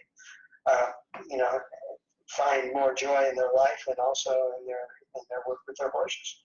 Perfect. So you did mention earlier the 5 conditions for change, but I don't think we outlined those. What are those 5 conditions? You called them the 5 essential conditions for change. Right. So when I first started doing the NLP work, the neuro-linguistic programming, it worked every time. And then all of a sudden, I had one client and it didn't work. And I said, like, oh crap, so here's another tool that was overpromised. Okay, sure. It's not going to be helpful to me. Well, I got the next training I went to. Ron talked about the 5 essential conditions for change, and those are: number 1 is the unequivocal desire to change. So if someone comes to ask you and to help you with the change, and you hear a yes but, or equivocation, well, I really want to do this but, Yep. then you are in a position where you have to deal with the equivocation before you're really going to be able to help somebody change. Gotcha. So that's the one, is an unequivocal desire to change. The second one is that the change needs to be, the language he would use is stated in the positive. What that means is you have to know what you want to do differently. It's not enough to know. Versus what you want to stop doing, right? It's right. It's not enough to know what you don't want. Gotcha. Okay. And that's, am I right? That's because of how we process the negative? Yeah, so one of the challenges, and this sort of leads to and I always tell everybody this, and I actually believe it to be true, that if they never remember anything else that I tell them, is the idea that our brains don't process the not. Right. And so when you say I don't want to throw my weight forward when I jump, Sure. you are mentally rehearsing throwing your weight forward. So you're Sure. actually practicing it. And the only way to change it is to be very clear on what you want to do differently and focus on that piece. So for a trainer, and I get caught up in this all the time. I was actually struggling with this today. I had a client I was working with, and they were doing some work with a horse online, and they kept backing up. They kept stepping back, right? And the first thing I want to say is, don't step backwards. Oh, sure. Right. Right? Because it's so instinctive to us. But I have to challenge myself when I'm helping someone do something different, is to keep focused on what is it that I want them to do. Step forward, step forward, step forward. I want you to think step forward, step forward. And for an instructor who wants to help someone, some people are really good at this. I just admire instructors and trainers who are super good at this. Are always saying, hands up, put your leg back, shift your weight back, you focus on what they want to do. So when you get back to the idea of change, so you have to want to change, and you have to know what you want to do differently. Yes. And so it's the idea of even telling yourself, rather than don't panic, don't wet your pants, right? It's more relax, breathe, focus, think. Exactly. Right. So they have to really think through and decide, what mindset, what state of mind, what feeling state, what thoughts I want to have. What is it that I want to happen in that moment, in that situation? Mm-hmm. Which brings to the third one, is that it has to be contextual or context specific. And the language I learned was context behavioral, but that doesn't really help me. But it has to be context specific. So you have to understand under what set of circumstances do you want to do this behavior that's different from what you used to do. Gotcha. So to say, I just want to be relaxed all the time. Oh, sure, right. No, it's when I'm riding, when I'm riding in my test, okay, massage test, and I ask for the canter, and I feel my horse's back roach.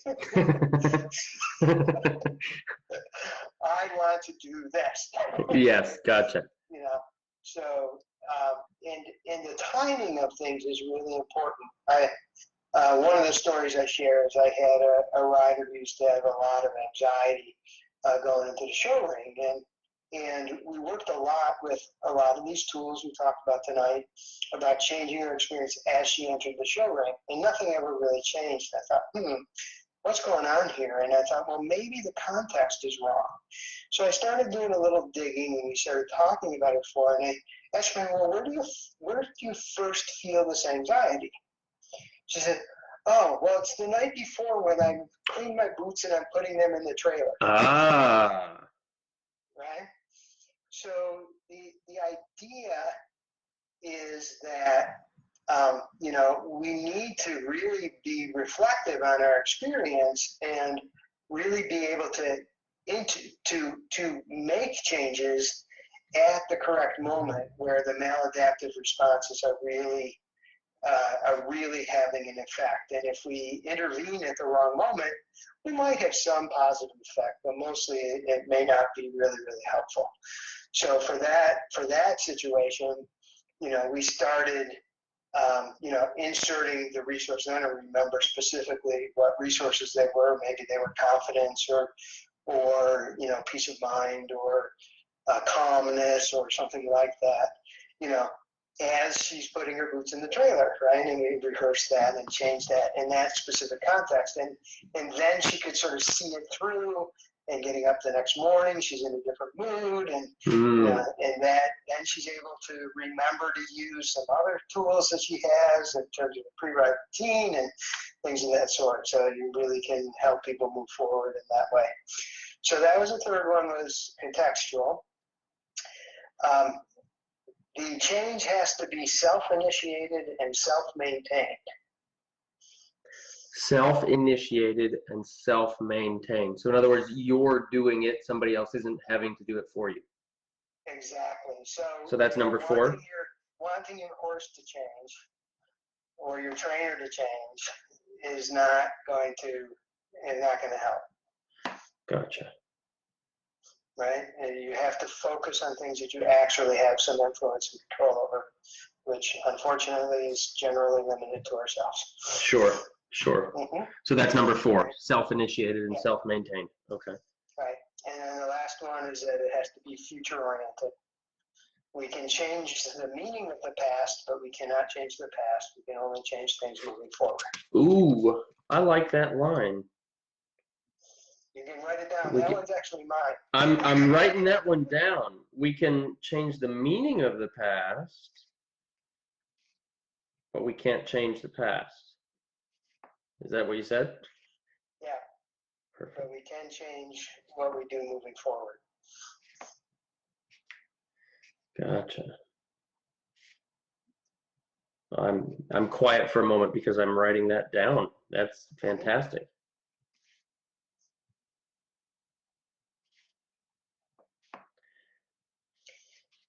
So it's my experience, and I suspect people would find this particularly helpful in any context, but it's my experience that when I'm able, my biggest job when someone comes in the door is to help them meet those 5 conditions for change.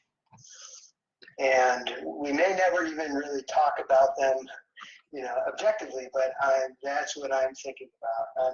I'm trying to help them get to a place where they've dealt with the buts, where they've gotten really clear on what they envision for themselves, where they understand the ways, the resources they have and when it would be helpful to apply them. And, that these be things that they have some agency over. They're things that they can do for themselves, moving forward. So, this is sort of interwoven in almost everything I do. And I think if people really reflect on this when they get around the business and they're ready to do some things, that, making sure that they're addressed all these things, it can be really, really helpful for them. That's perfect. So what would you give as primary advice starting out for people that are dealing with, maybe I shouldn't lump these together. Would you lump fears and anxieties together? The quick answer is yes and no. Okay. They often run in packs. I don't know that this is a really good way to think about them, but I often do think about them this way. Is I use the word fear when there is a real danger and or a real experience of being hurt, and I use anxiety and more in terms of things that are imagined. And it may not be a fair description, so okay.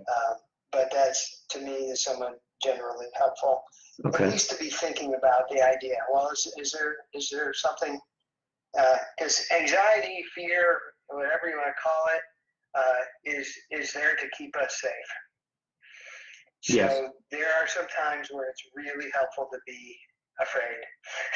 Sure. Yeah, that makes sense. Right. It keeps me from, jumping off cliffs and Mm-hmm. playing in Exactly. traffic and things like that. Right. So, people struggling with fear and anxiety, a lot depends on the context and what they're faced with. But the first question I ask is this a realistic concern? Could I Yeah. really be hurt Okay. or injured? Is this fear or anxiety I have based in reality? Am I going to be? And when I say hurt, I don't mean have my feelings hurt. I mean really damaged in some way. Mm-hmm. So that would be the first question I'd ask, and then I would encourage people and thinking about it is the second thing I'd have them think about is, well, what are their motivations, and to what degree does this experience sort of get in the way of their motivations and goals, and how much does it interfere with it?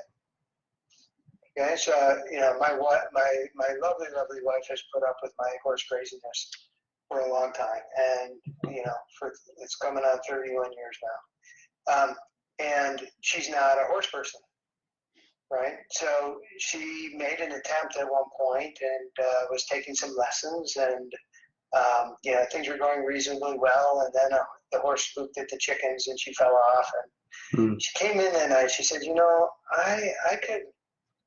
I'm not comfortable doing this, and if I worked really, really hard, I might get comfortable enough to go on a trail ride with you, sometime or something like that. She said, but I just don't really want to do it. Ah, well, there you go. So I'm not going to do it. And it's a perfect example that, where she was faced with a certain kind of anxiety, and then, so the second question I ask is, do you want to, need to, whatever, tackle that particular anxiety? Is it important enough to you? Gotcha. To really tackle it? And then if the answer to that is yes, then I would start looking at, what are the, thinking about what are your goals? Where do you want to get to? Mm-hmm. And thinking about, what resources do you have around you to help you with that? Mm-hmm. What are the ways that you can help? Now, in those resources, they can be, we can talk about things like, the appropriate trainer and someone who's got the skills and awareness and is in your camp. We can talk about a setting, maybe, had a couple of clients who, went from sort of, high intensity show barns to going to more of a lower key barn where there wasn't as much pressure to perform. People still showed, but it wasn't showing all the time, and they had a community of people who just enjoyed, were having fun. So those kinds of things, having that setting. Physical resources. Do I have the skills I need? Do I have the knowledge I need to tackle these fears and anxieties and these dangers to me? Am I physically fit? So on and so forth. And then, we talked about the importance of that sense of security and engaging the part of us that wants to learn, explore, get curious, tackle things, play, and that, that question, do I have the relationships around me that I need to help me feel safe enough, and tackle whatever it is that is challenging you. So, I think that would be the next step is to think about that idea of what resources do I need around me. So if you've identified, sort of the source of it, if you've decided that you really want to tackle it, and then you're surrounded by, you sort of take a look and you do a really good job of, getting the resources that you need around you. And then if you need additional help, there are people like myself, that can help, sometimes just help people get over stuck spots. Okay. You know, other times provide, you know, an additional support, you know, additional piece of that equation, you know, to provide a situation which helps them feel safe enough and moving forward. So that's how I would respond to your question. Gotcha. Now, what about self-doubt? Would you put that in there in a similar category, in the same category? Self-doubt, so you could put it in the same category and address it the same way, even right down to, is it realistic? Okay, sure, yeah. You know, I mean, there are situations when I have limited knowledge, skill, or experience where I should have some appropriate self-doubt. Right. You know, and that's healthy because that keeps me safe and it keeps me, you know, gathering resources and all that sort of stuff. You know, so one of the things to think about is it, the distinction is state or trait. So is it this certain situation that I feel this in, but most of the other places in my life, I don't feel it? That's something that you can tackle and you know, in a pretty straightforward way and start, you know, asking questions about the specific situation. What is it about this situation where I doubt myself? And what resources can I bring to bear? How can I change how I am in those situations? And a lot of the same stuff applies. If I'm a person who, with honest reflection, and, you know, just doubt myself in everything, you know, that's a bigger change agenda. So that's more trait rather than state. Exactly. Okay. Right. And, you know, in the same way that some people, it's not really, their anxiety is not really about showing. They're anxious about pretty much everything. Gotcha. Okay. Right. And that's, you know, and it's just there are people who naturally are that way. And, you know, and there are some, they tend to be highly sensitive individuals, which brings with it certain kinds of positives in many situations. But in other situations, they really struggle with it. And when it's a trait, when they sort of carry that through everything, then, you know, it's a bigger change agenda. You know, one perhaps worth taking on, but a longer term agenda. Gotcha. Okay. Awesome. So we've got some questions coming in from the audience. Okay. Let's see. And I was actually hoping with you to touch on some kind of goal setting ideas, and we've had some questions come in about that, but I feel like that's a whole nother broadcast in itself. We certainly could do a whole nother broadcast if they have some specific. If they want, you know, some quick tips, I can run that through that now. But cool. Well, I'll tell you what. Actually, let's do that before we get to our listener questions, and we've got several of those that are coming in. But let's go. We're gonna kind of change focus slightly. Let's go to quick tips for goal setting. Okay. So there's a lot of what I'm going to say is commonly known from the business world and then applied to pretty much every other kind of goal setting. What I would say before I start talking is that a lot of times people get caught up in one quality or aspect of a goal, and then they start saying, you know, this is really important, and that's, you know, not a good way to do it. And they usually talk about trying to make goals more specific, and that people have these, you know, big, what I call aspirational goals, and they say, well, that'll never get you anywhere. But what I want to say first is that there's a lot of different kinds of goals that are helpful to have. and Okay. And, you know, it's, you know, the goals provide direction. You know, Yes. they're like the steering wheel of our efforts. And when you start thinking about the way you formulate goals, and then you think about the way you pursue your horsemanship, you get a really clear idea whether you're going for a Sunday drive, sort of wandering through the countryside, or, you know, whether you're trying to get somewhere. Mm-hmm. And with people with performance goals, who really want to get somewhere, then it needs to be supported by formulating the goals in very specific ways in order to help them move forward. So, first thing, aspirational goals. I think it is important to have people kind of have big picture stuff that really lights them up, that, kind of touches their heart, because without that, then our efforts are not really energized. It gets kind of cold and clinical, and when things get tough, we don't have something to sort of spur us forward. Gotcha. That being said, the acronym that's most commonly used in a whole ton of different settings is really helpful, is this idea of SMART goals. Okay. Mm-hmm. And the acronym SMART, God, let's see if I can remember this. I'm not an acronym guy. So the first quality of a well-formed goal, we'll talk about it being specific. Okay. Okay. And there are different levels of specificity. So, you might,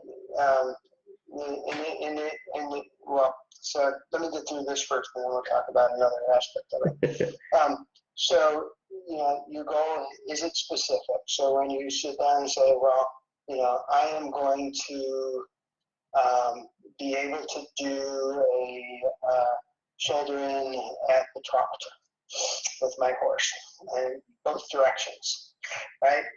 Okay, versus, I want to ride and be able to do classical dressage then. Okay. Right? So, taking your goals and really making them more specific, really helpful. They have to be measurable.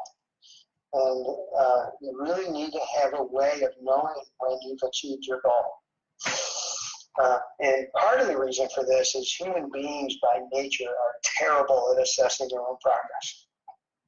Yeah. Usually we key into something that's not going well, we throw up our hands and say, I haven't gotten anywhere. So it is important not just to know when we've achieved our goals, but it's also important to know when we haven't achieved our goals. Sure. And we need to revise them, or to draw on more resources, or to figure things out. So specific, measurable, the goals we set should be achievable. It's fine to set the bar high, but if you set the bar too high, and it's not realistically achievable, then it just leads to demoralization. And that's even more important when goals are being constructed in relationship with a trainer, when someone else has input in it, because when someone else is really helping or driving the goal setting process, and they make unachievable goals for their students, it's totally demoralizing, and it's one of those things that people end up feeling beaten up about. Gotcha. So they should be achievable. What's the R? Relevant. Goals should be relevant to what you do. I want to compete, my horse at second level dressage, and my goal is to eat ice cream 3 days a week, right? What you're doing really should relate directly to your achieving, the larger goals that you have. Okay. And, a lot of times, this is, we can make up all kinds of ridiculous examples, but it's really interesting how, sometimes we get really focused on things, that seem really important to us, but realistically don't matter. Okay.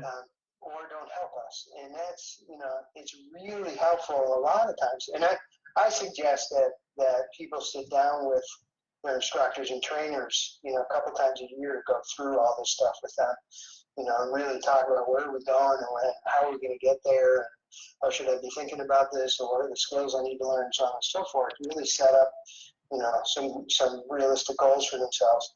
So, when you have someone that's working with you, they're, looking and say, well, it's at this point, it's really nice that you'd like to be able to do this thing, but prior to that, you like to perfect your sitting trot, but prior to that, let's work on having independent and soft hands and a lively conversation with the bit. Okay. The horse's mouth through the reins a bit. So it may not be irrelevant, but it may be a later step or something that people should work on, something they can work on, but it's not really going to get them where they need to go right now. Gotcha. And the final thing is time bound. So, when we set goals, we ought to give ourselves some deadlines. And if we don't meet the deadlines, okay, but we can be honest about what we've done up to that point, and we can evaluate whether it was a lack of our investment and effort, or whether we're just not there yet and we need to revise our goal.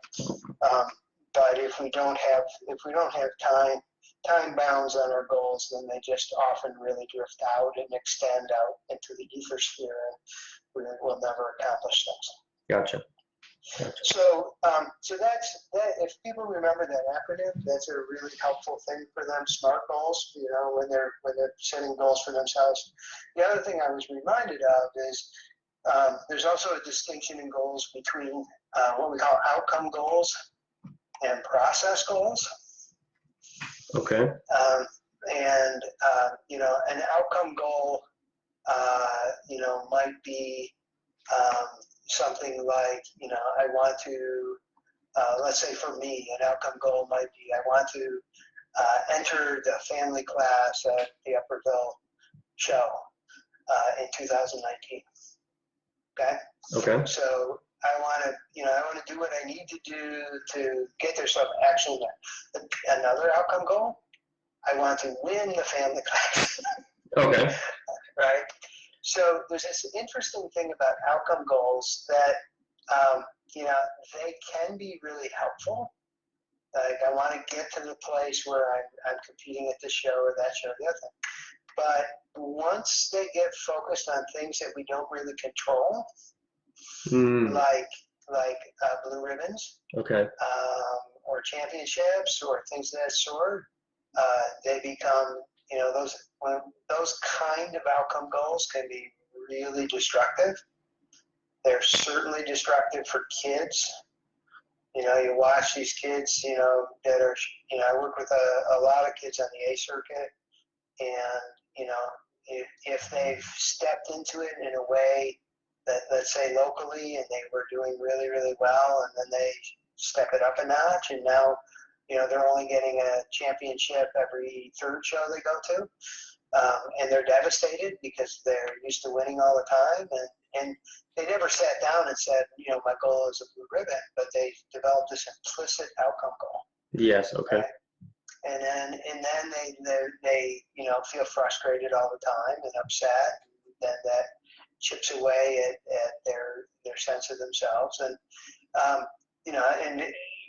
what I suggest for people, and actually you'll find this to be a quality of top competitors, certainly top equestrian competitors, is that they focus primarily on what we call process goals.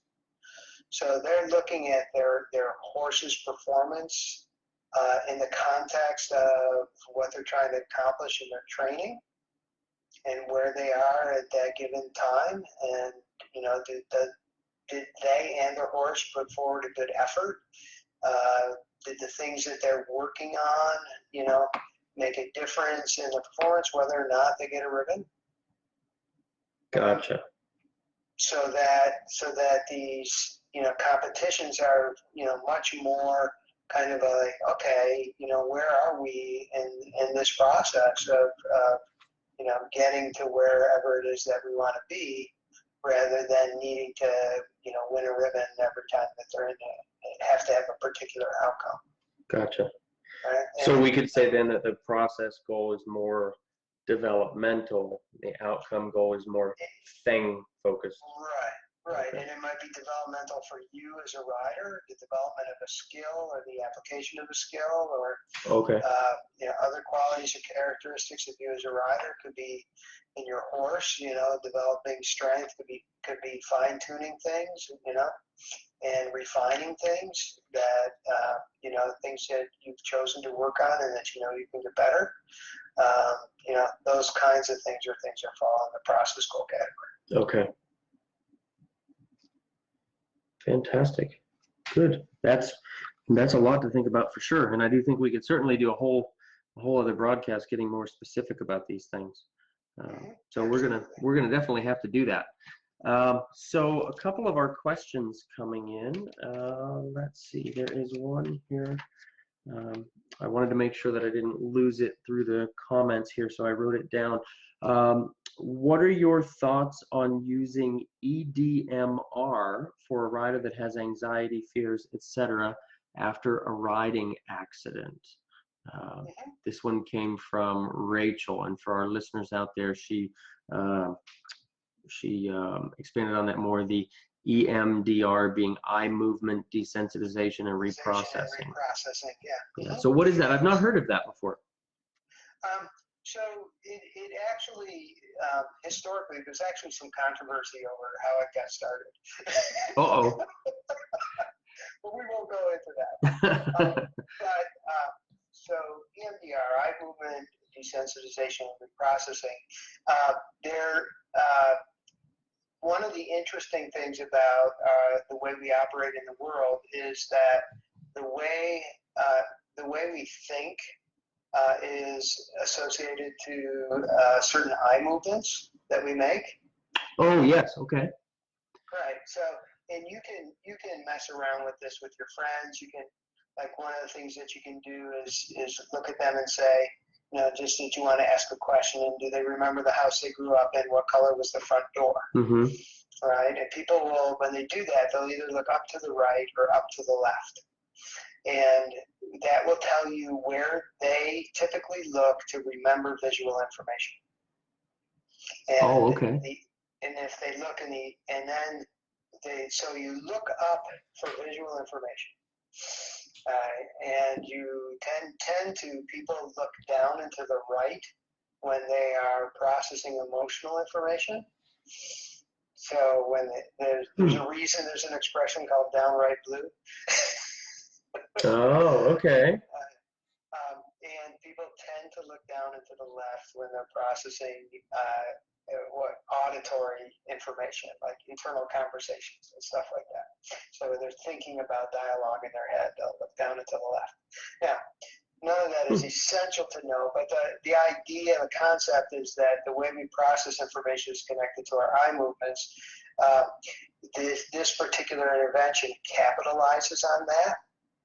Okay. And at the risk of outrageously oversimplifying the whole thing, the idea is to have people process traumatic events while they are moving they're moving their eyes in certain patterned ways. So the therapist is helping them to, they might track a light pen or something, to move their eyes in certain ways while they're discussing a traumatic event. Okay? Yeah, and there's a lot of different thoughts as to, why or how this is helpful. We don't have to go into all the theory behind it. There is a growing and solid body of research to suggest that these interventions can help many, many people in overcoming trauma. And it is certainly something that I would recommend for someone if you have a qualified EMDR practitioner and you want to give that a shot in overcoming trauma, you can have reasonable expectations of success. So I would support them in doing that. The reality is that nothing works all the time for everybody. Mm-hmm. So just be aware that what I suggest to people, if they are giving something a shot, just to be aware that if it doesn't work for them as well as they would like, that there's other avenues for help as well, that they don't have to despair if it doesn't work out. But absolutely support them. If it's something they're interested in, they have a person that can help them with that, and a lot of riders have success with that specific intervention and helping them with trauma. Very interesting. Very interesting. So Anne Marie types in, do you have any advice on anxiety after some bad falls, worrying that the same thing will happen? There's a lot of practical things. So that's a situation where I and I know we don't have time to do it. I would want to gather a lot of information about context, you know, and the horse and when this happens, and are you in the same context, and so on and so forth. And that, because one of the challenges that I have is I don't want to make a recommendation to someone that puts them in danger. Sure. Just jump on. Everything will be fine. And I'm not there, and I don't know the horse, and I don't know the person and the trainer and stuff like that. So I always want to start with that. So there are a couple of practical things which I think are really helpful in dealing with anxieties from falls.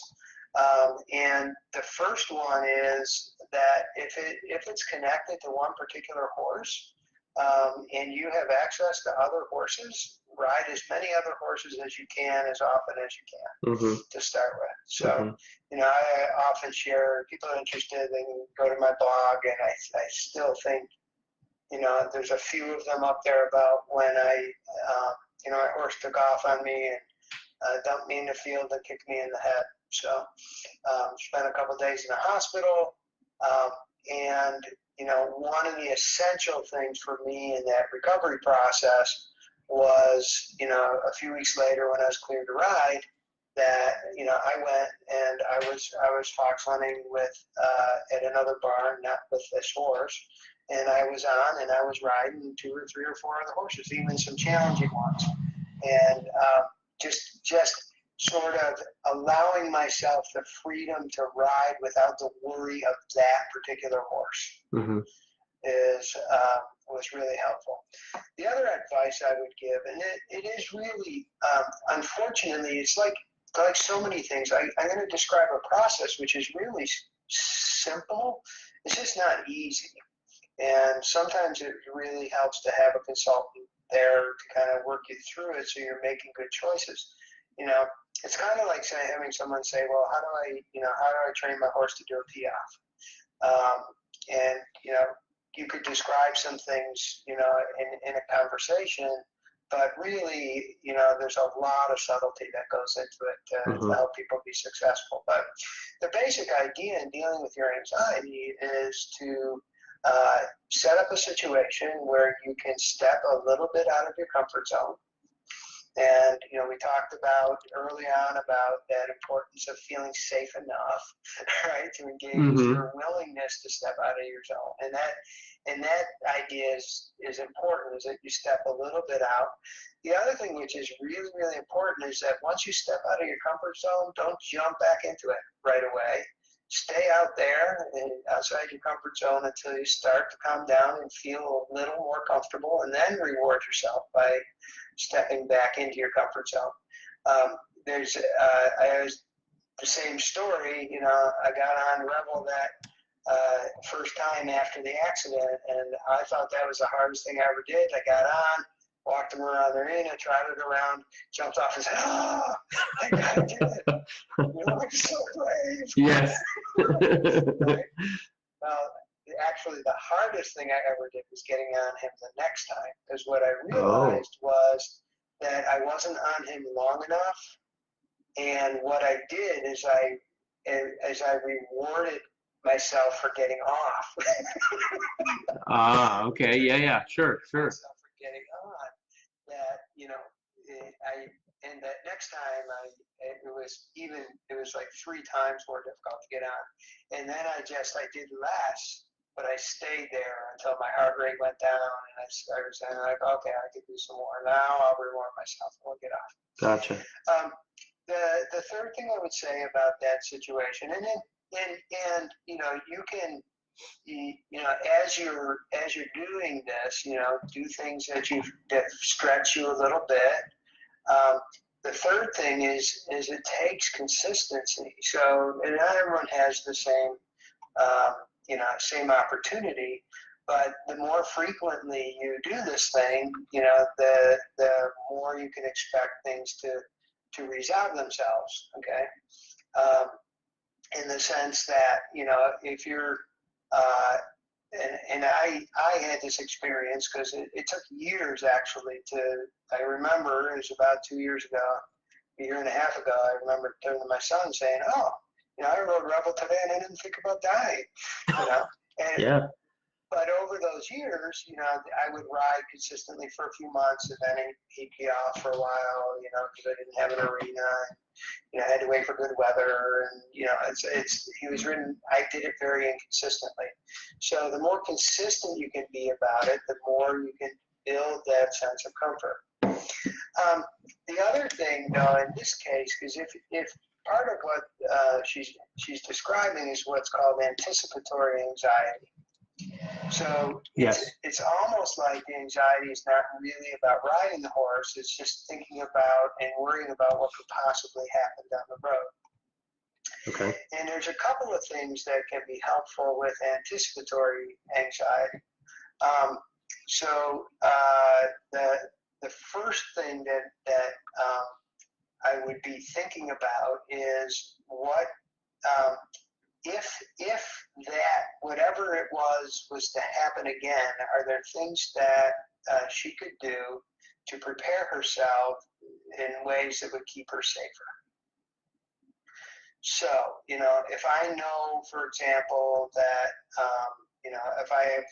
if my horse had been one that was continually prone to spinning and taking off, then I would want to work on the things that I knew that would help me. I would want to, work on balance. I would want to work on my physical fitness.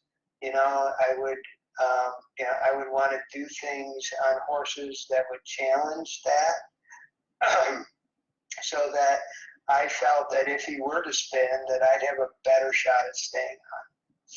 All right, that's so that would just be something practical I would think of. Right? Mm-hmm. Again, so sometimes it's about us, and sometimes it really is about the horse. So if I knew more about the situation, I just responded. There's my virtual eventing coach.com. I do an Ask the Doc column for them, and one of the riders was asking about. He was anxious about riding out on the trail because her horse freaked out, right? And part of what I said, and I would say it now, is I would want to check how much this is about you and how much of it is about your horse. What's going on that your horse is engaging in this behavior that you're ending up on the ground. Okay. And sure. so potentially one of the things you might do is it might be a training issue, right? Mm-hmm. It might be a situation where my horse is unconfident in these particular situations, and he's at a point he or she's in a point of their development where maybe they need a more confident rider to help them, or maybe there's something that they can do in their training that could help the horse react differently in similar situations that would create a safer situation. So sometimes it's really just about one of the things I love is that friend Jake used to say, get that horse trained already, which to me was just brilliant because I was always thinking about working on myself, right? And I said, I got to figure out how to train my horse. Right. So there's that piece of it too. There are other strategies that are things that are helpful for coping with anxiety that'll help with anticipatory anxiety as well. Okay. The most prominent practice that is helpful is a mindfulness meditation practice. Okay. And that could be a whole, another conversation too. There's a number of things about mindfulness meditation that are directly applicable to our riding experience. But one of them in this case is that it teaches you to experience emotions without attaching to them. or reacting to them. So it helps you develop the Easy for you to say. Help you develop the capacity to feel anxious, but not have it affect your decisions, actions, or performance. So the anxiety comes into your experience, and you let it flow through, and you refocus your attention on what you need to be going on. And that is a profoundly helpful skill to develop with your riding. Yeah, and it helps you do that with feelings. It helps you do that with thoughts, because we have a lot of disruptive thoughts. And I imagine, I think it's Anne-Marie, probably has these intrusive thoughts about terrible things happening, which make her anxious, periodically while she's riding. And if she connects to those and she gets on that train and then starts feeling anxious, and that's going to affect, her muscle tone, is going to affect the way she applies her aids and what she's riding her horse, and can actually then work against her and supporting and perhaps developing the very kind of situation she hopes to avoid. So, that's another, really helpful kind of thing to be doing, is training yourself through that meditative practice. Gotcha. Perfect. Okay, so Ray sends in a question. My daughter's a very solid, confident rider until a judge is in the ring. What can I do specifically to help her get over this? So so the first question I would ask Ray is, does she want to get over it? So one of the greatest challenges as a father, I know this, is that quite often we want things for our children that they either don't want for themselves, or they don't know that they want. So maybe they do want it, but they're not actively pursuing it. So because it's always going to be difficult when I want someone to change more than they do. So that's okay. Sure. Throwing that one out there as a general thing. I have no idea if that applies to Ray and his daughter or not. So let's assume that his daughter is really bothered by this experience and she really wants to change it.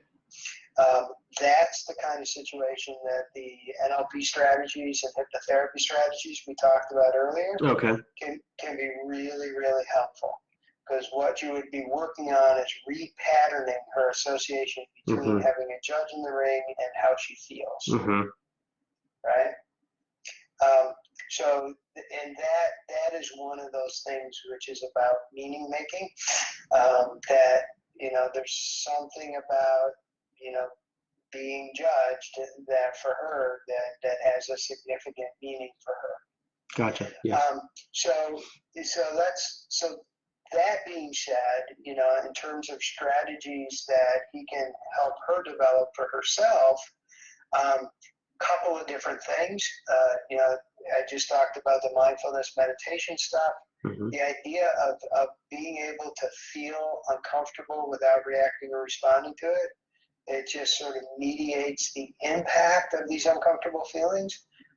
And it's a great thing for kids, teenagers, even younger children to learn. So that's one thing that she can do with the expressed goal of getting better at tolerating those sort of negative feelings without it affecting her riding as much. Okay. The other thing that she can do, we talked about, connecting to resources and making them portable. So what I might do for her is to suggest her really sort of getting connected to feeling states and mindsets that really help her perform well, and practice kind of connecting to those and really experiencing those, and maybe connecting them to a word or a phrase. And then she can develop what I would call a reset button.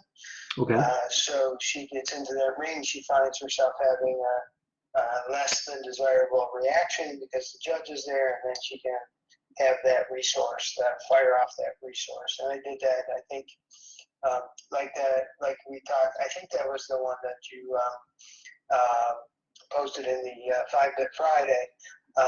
having an image. Yes, the Mighty Mouse idea. Yeah, Yes. right, the Mighty Mouse idea. There are also, it's a technique to use the powerful connection between our imagery and the reaction and response it has in our body.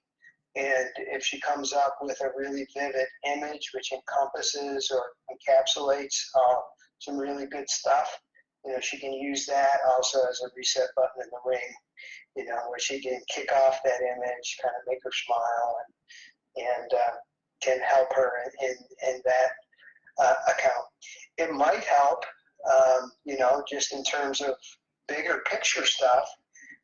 This is a perfect opportunity for parents to have, conversations with their kids, not trying to solve the problem, but just to help them develop problem solving in language, to sit down with their kids and talk about what it means to them to be judged, and, what is competition for them, and, and what are their motivations in competition and goals, and what's the meaning of all of that for them, and, talk about, help them kind of sort through and develop a sense of perspective.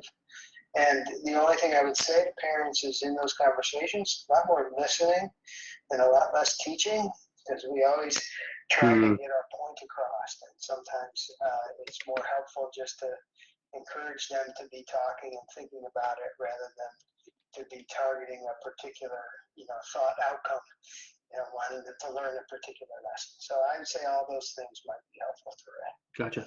Perfect.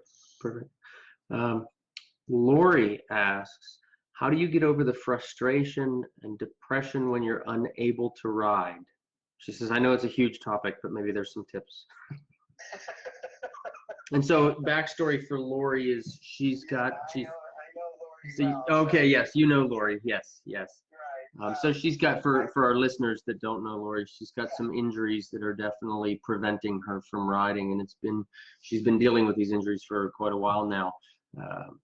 So how do you deal with that frustration and depression? I know even myself, I went through it. I've had both of my legs broken now, and the times that I was healing, the first time was pretty significant. The amount of time that I couldn't even get up off of the couch because of the severity of it, and gosh, about the only thing I could do was eat, and that wasn't very helpful either. So what kind of tips for that frustration or depression? So, first, since, we both know Lori, I don't know that anything I say is going to be better than what she graciously lives every day. Right. So I really, in many ways, hold her out as a champion for other people who are suffering similar things. And some of the things I know that she does, for example, is spend time with her horse, in being present, and draw some positive energy from that. I think I saw a post the other day on Facebook where she was doing some crocheting or knitting, yes, with Albie in the barn and that sort of stuff. So, I think that, so you can say all the same sort of things about, practicing, not attaching to emotion and that sort of stuff. But at this level, this is a much deeper, more deeper. I'm trying to think of the right way to describe it. The grace that that needs to be mustered to deal with that frustration of that situation, is a very deep level kind of thing. And a lot of it, I think, ultimately is about, you find some level of peace by finding some sense of meaning in what it is that you can do. And I think it's kind of sort of on the level of man search for meaning, you know. Lori brings a certain kind of light, and I don't know if she knows this, but I think this is true. I think people that know her would say this. Her connection and drive and grace that she deals with her situation is an inspiration to all the people around her. Absolutely. In her commitment, and personally, I know that this may not mean anything to her, but personally, I think that that's an incredible gift that she gives to everybody that she knows. I think that those, when you face the challenge of that level in your life, that's really the place that you're looking to find. And again, I said it this way before. I'll say it again: is to do your best to find meaning in the things that you can't do. Mm-hmm. And I think she does that really, really well. Having people who understand that and can connect with her on that search and talk about things on that level. Not everybody feels comfortable talking about things on that level.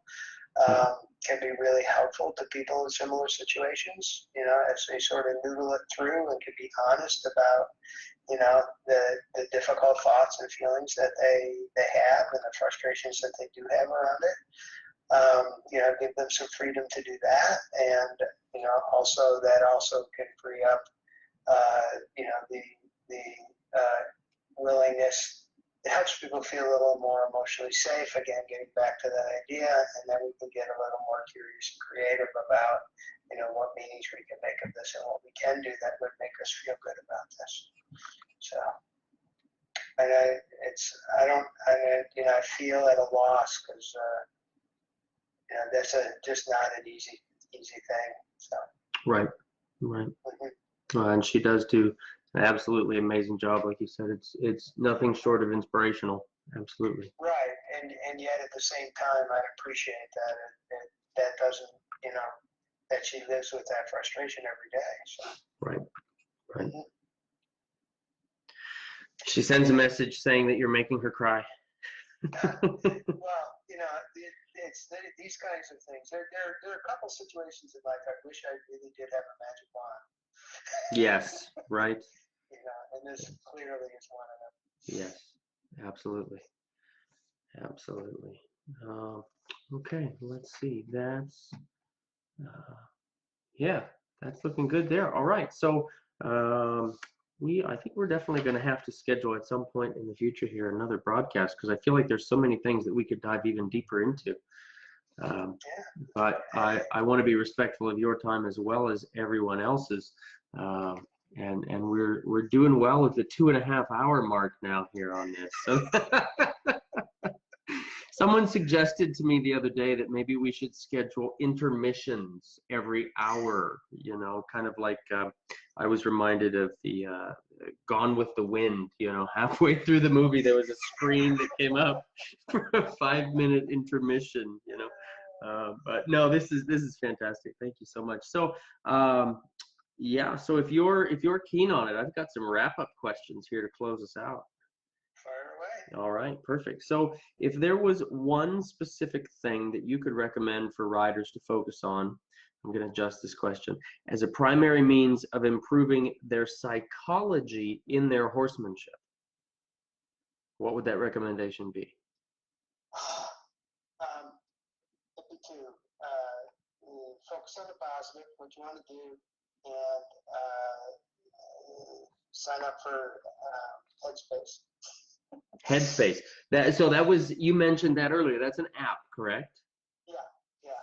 It's a mindfulness meditation app. I've tried a couple of them, and it's the one I think is best.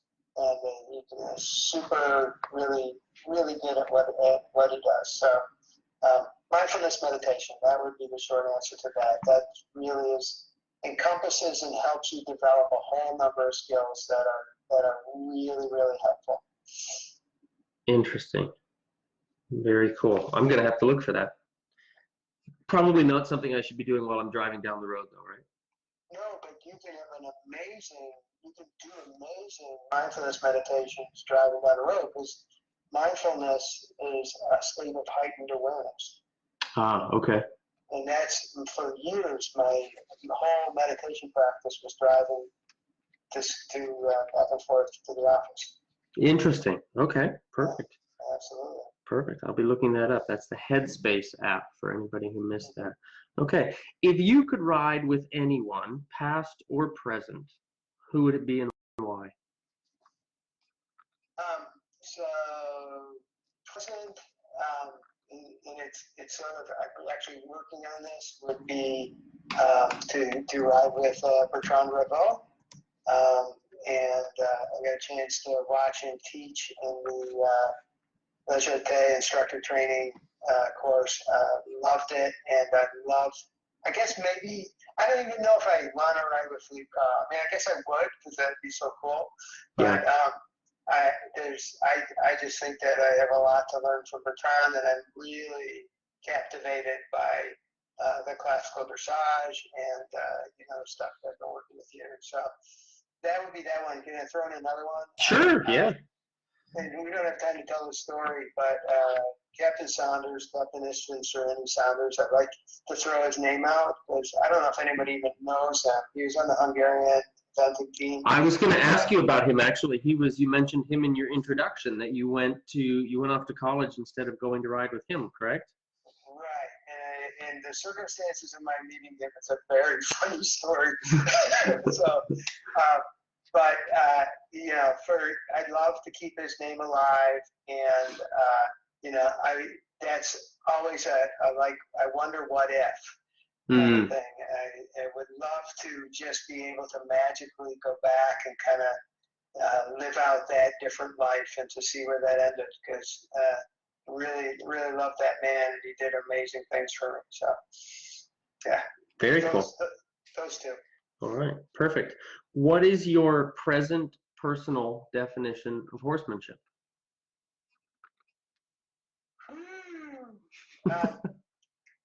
So this gets back to the whole Dan Siegel stuff, and so he talks about how we are, we are embodied, we have bodies, and we are relational.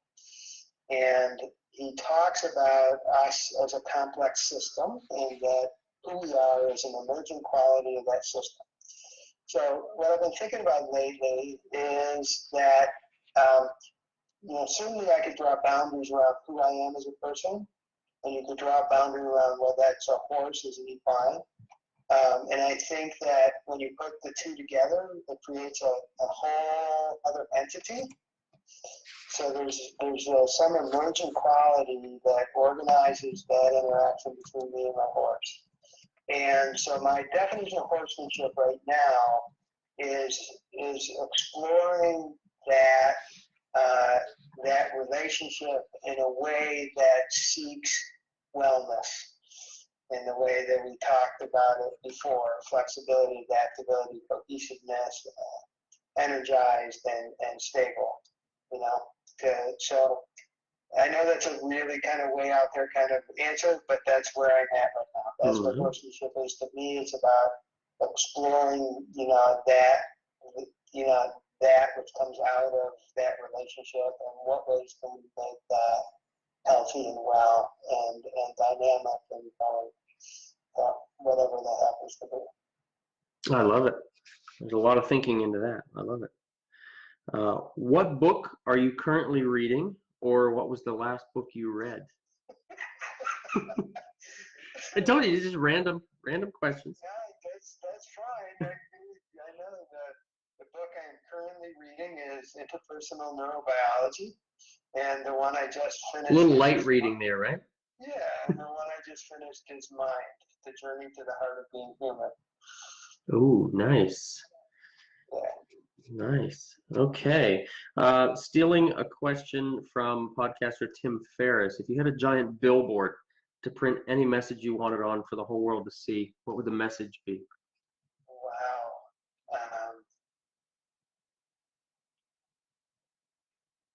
Probably be kind. Nice. Good. Because that applies to yourself, your horse, other people. Yeah.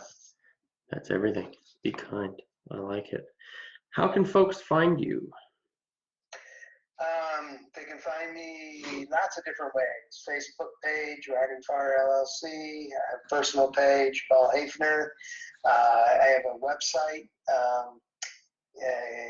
ridingfire.com. I just have a YouTube channel. Yes, you did. Yeah, my Riding Fire LLC YouTube channel. Every week we have Sports Psych in a minute, but it's never a minute. It's kind of like this. I was actually thinking that as I was watching this most recent one, thinking it's more like Sports Psych in 3 minutes and 45 seconds. But that doesn't have quite the ring to it. I know. No, it's great though. It's great. I love those tips. Yeah, so that's a place where, right now I'm just sort of going through, talked about a lot of things that you'll find on there. But as time goes on, it'll have reflections on things I've worked with people during a week and stuff like that. So my hope is over time, it'll be a resource for people. It'll help them, find some thoughts and suggestions to things that they're thinking about. So you can find me there, and you can always call me. My phone numbers are in all those different places. So perfect. Happy to talk with people. Awesome. Good.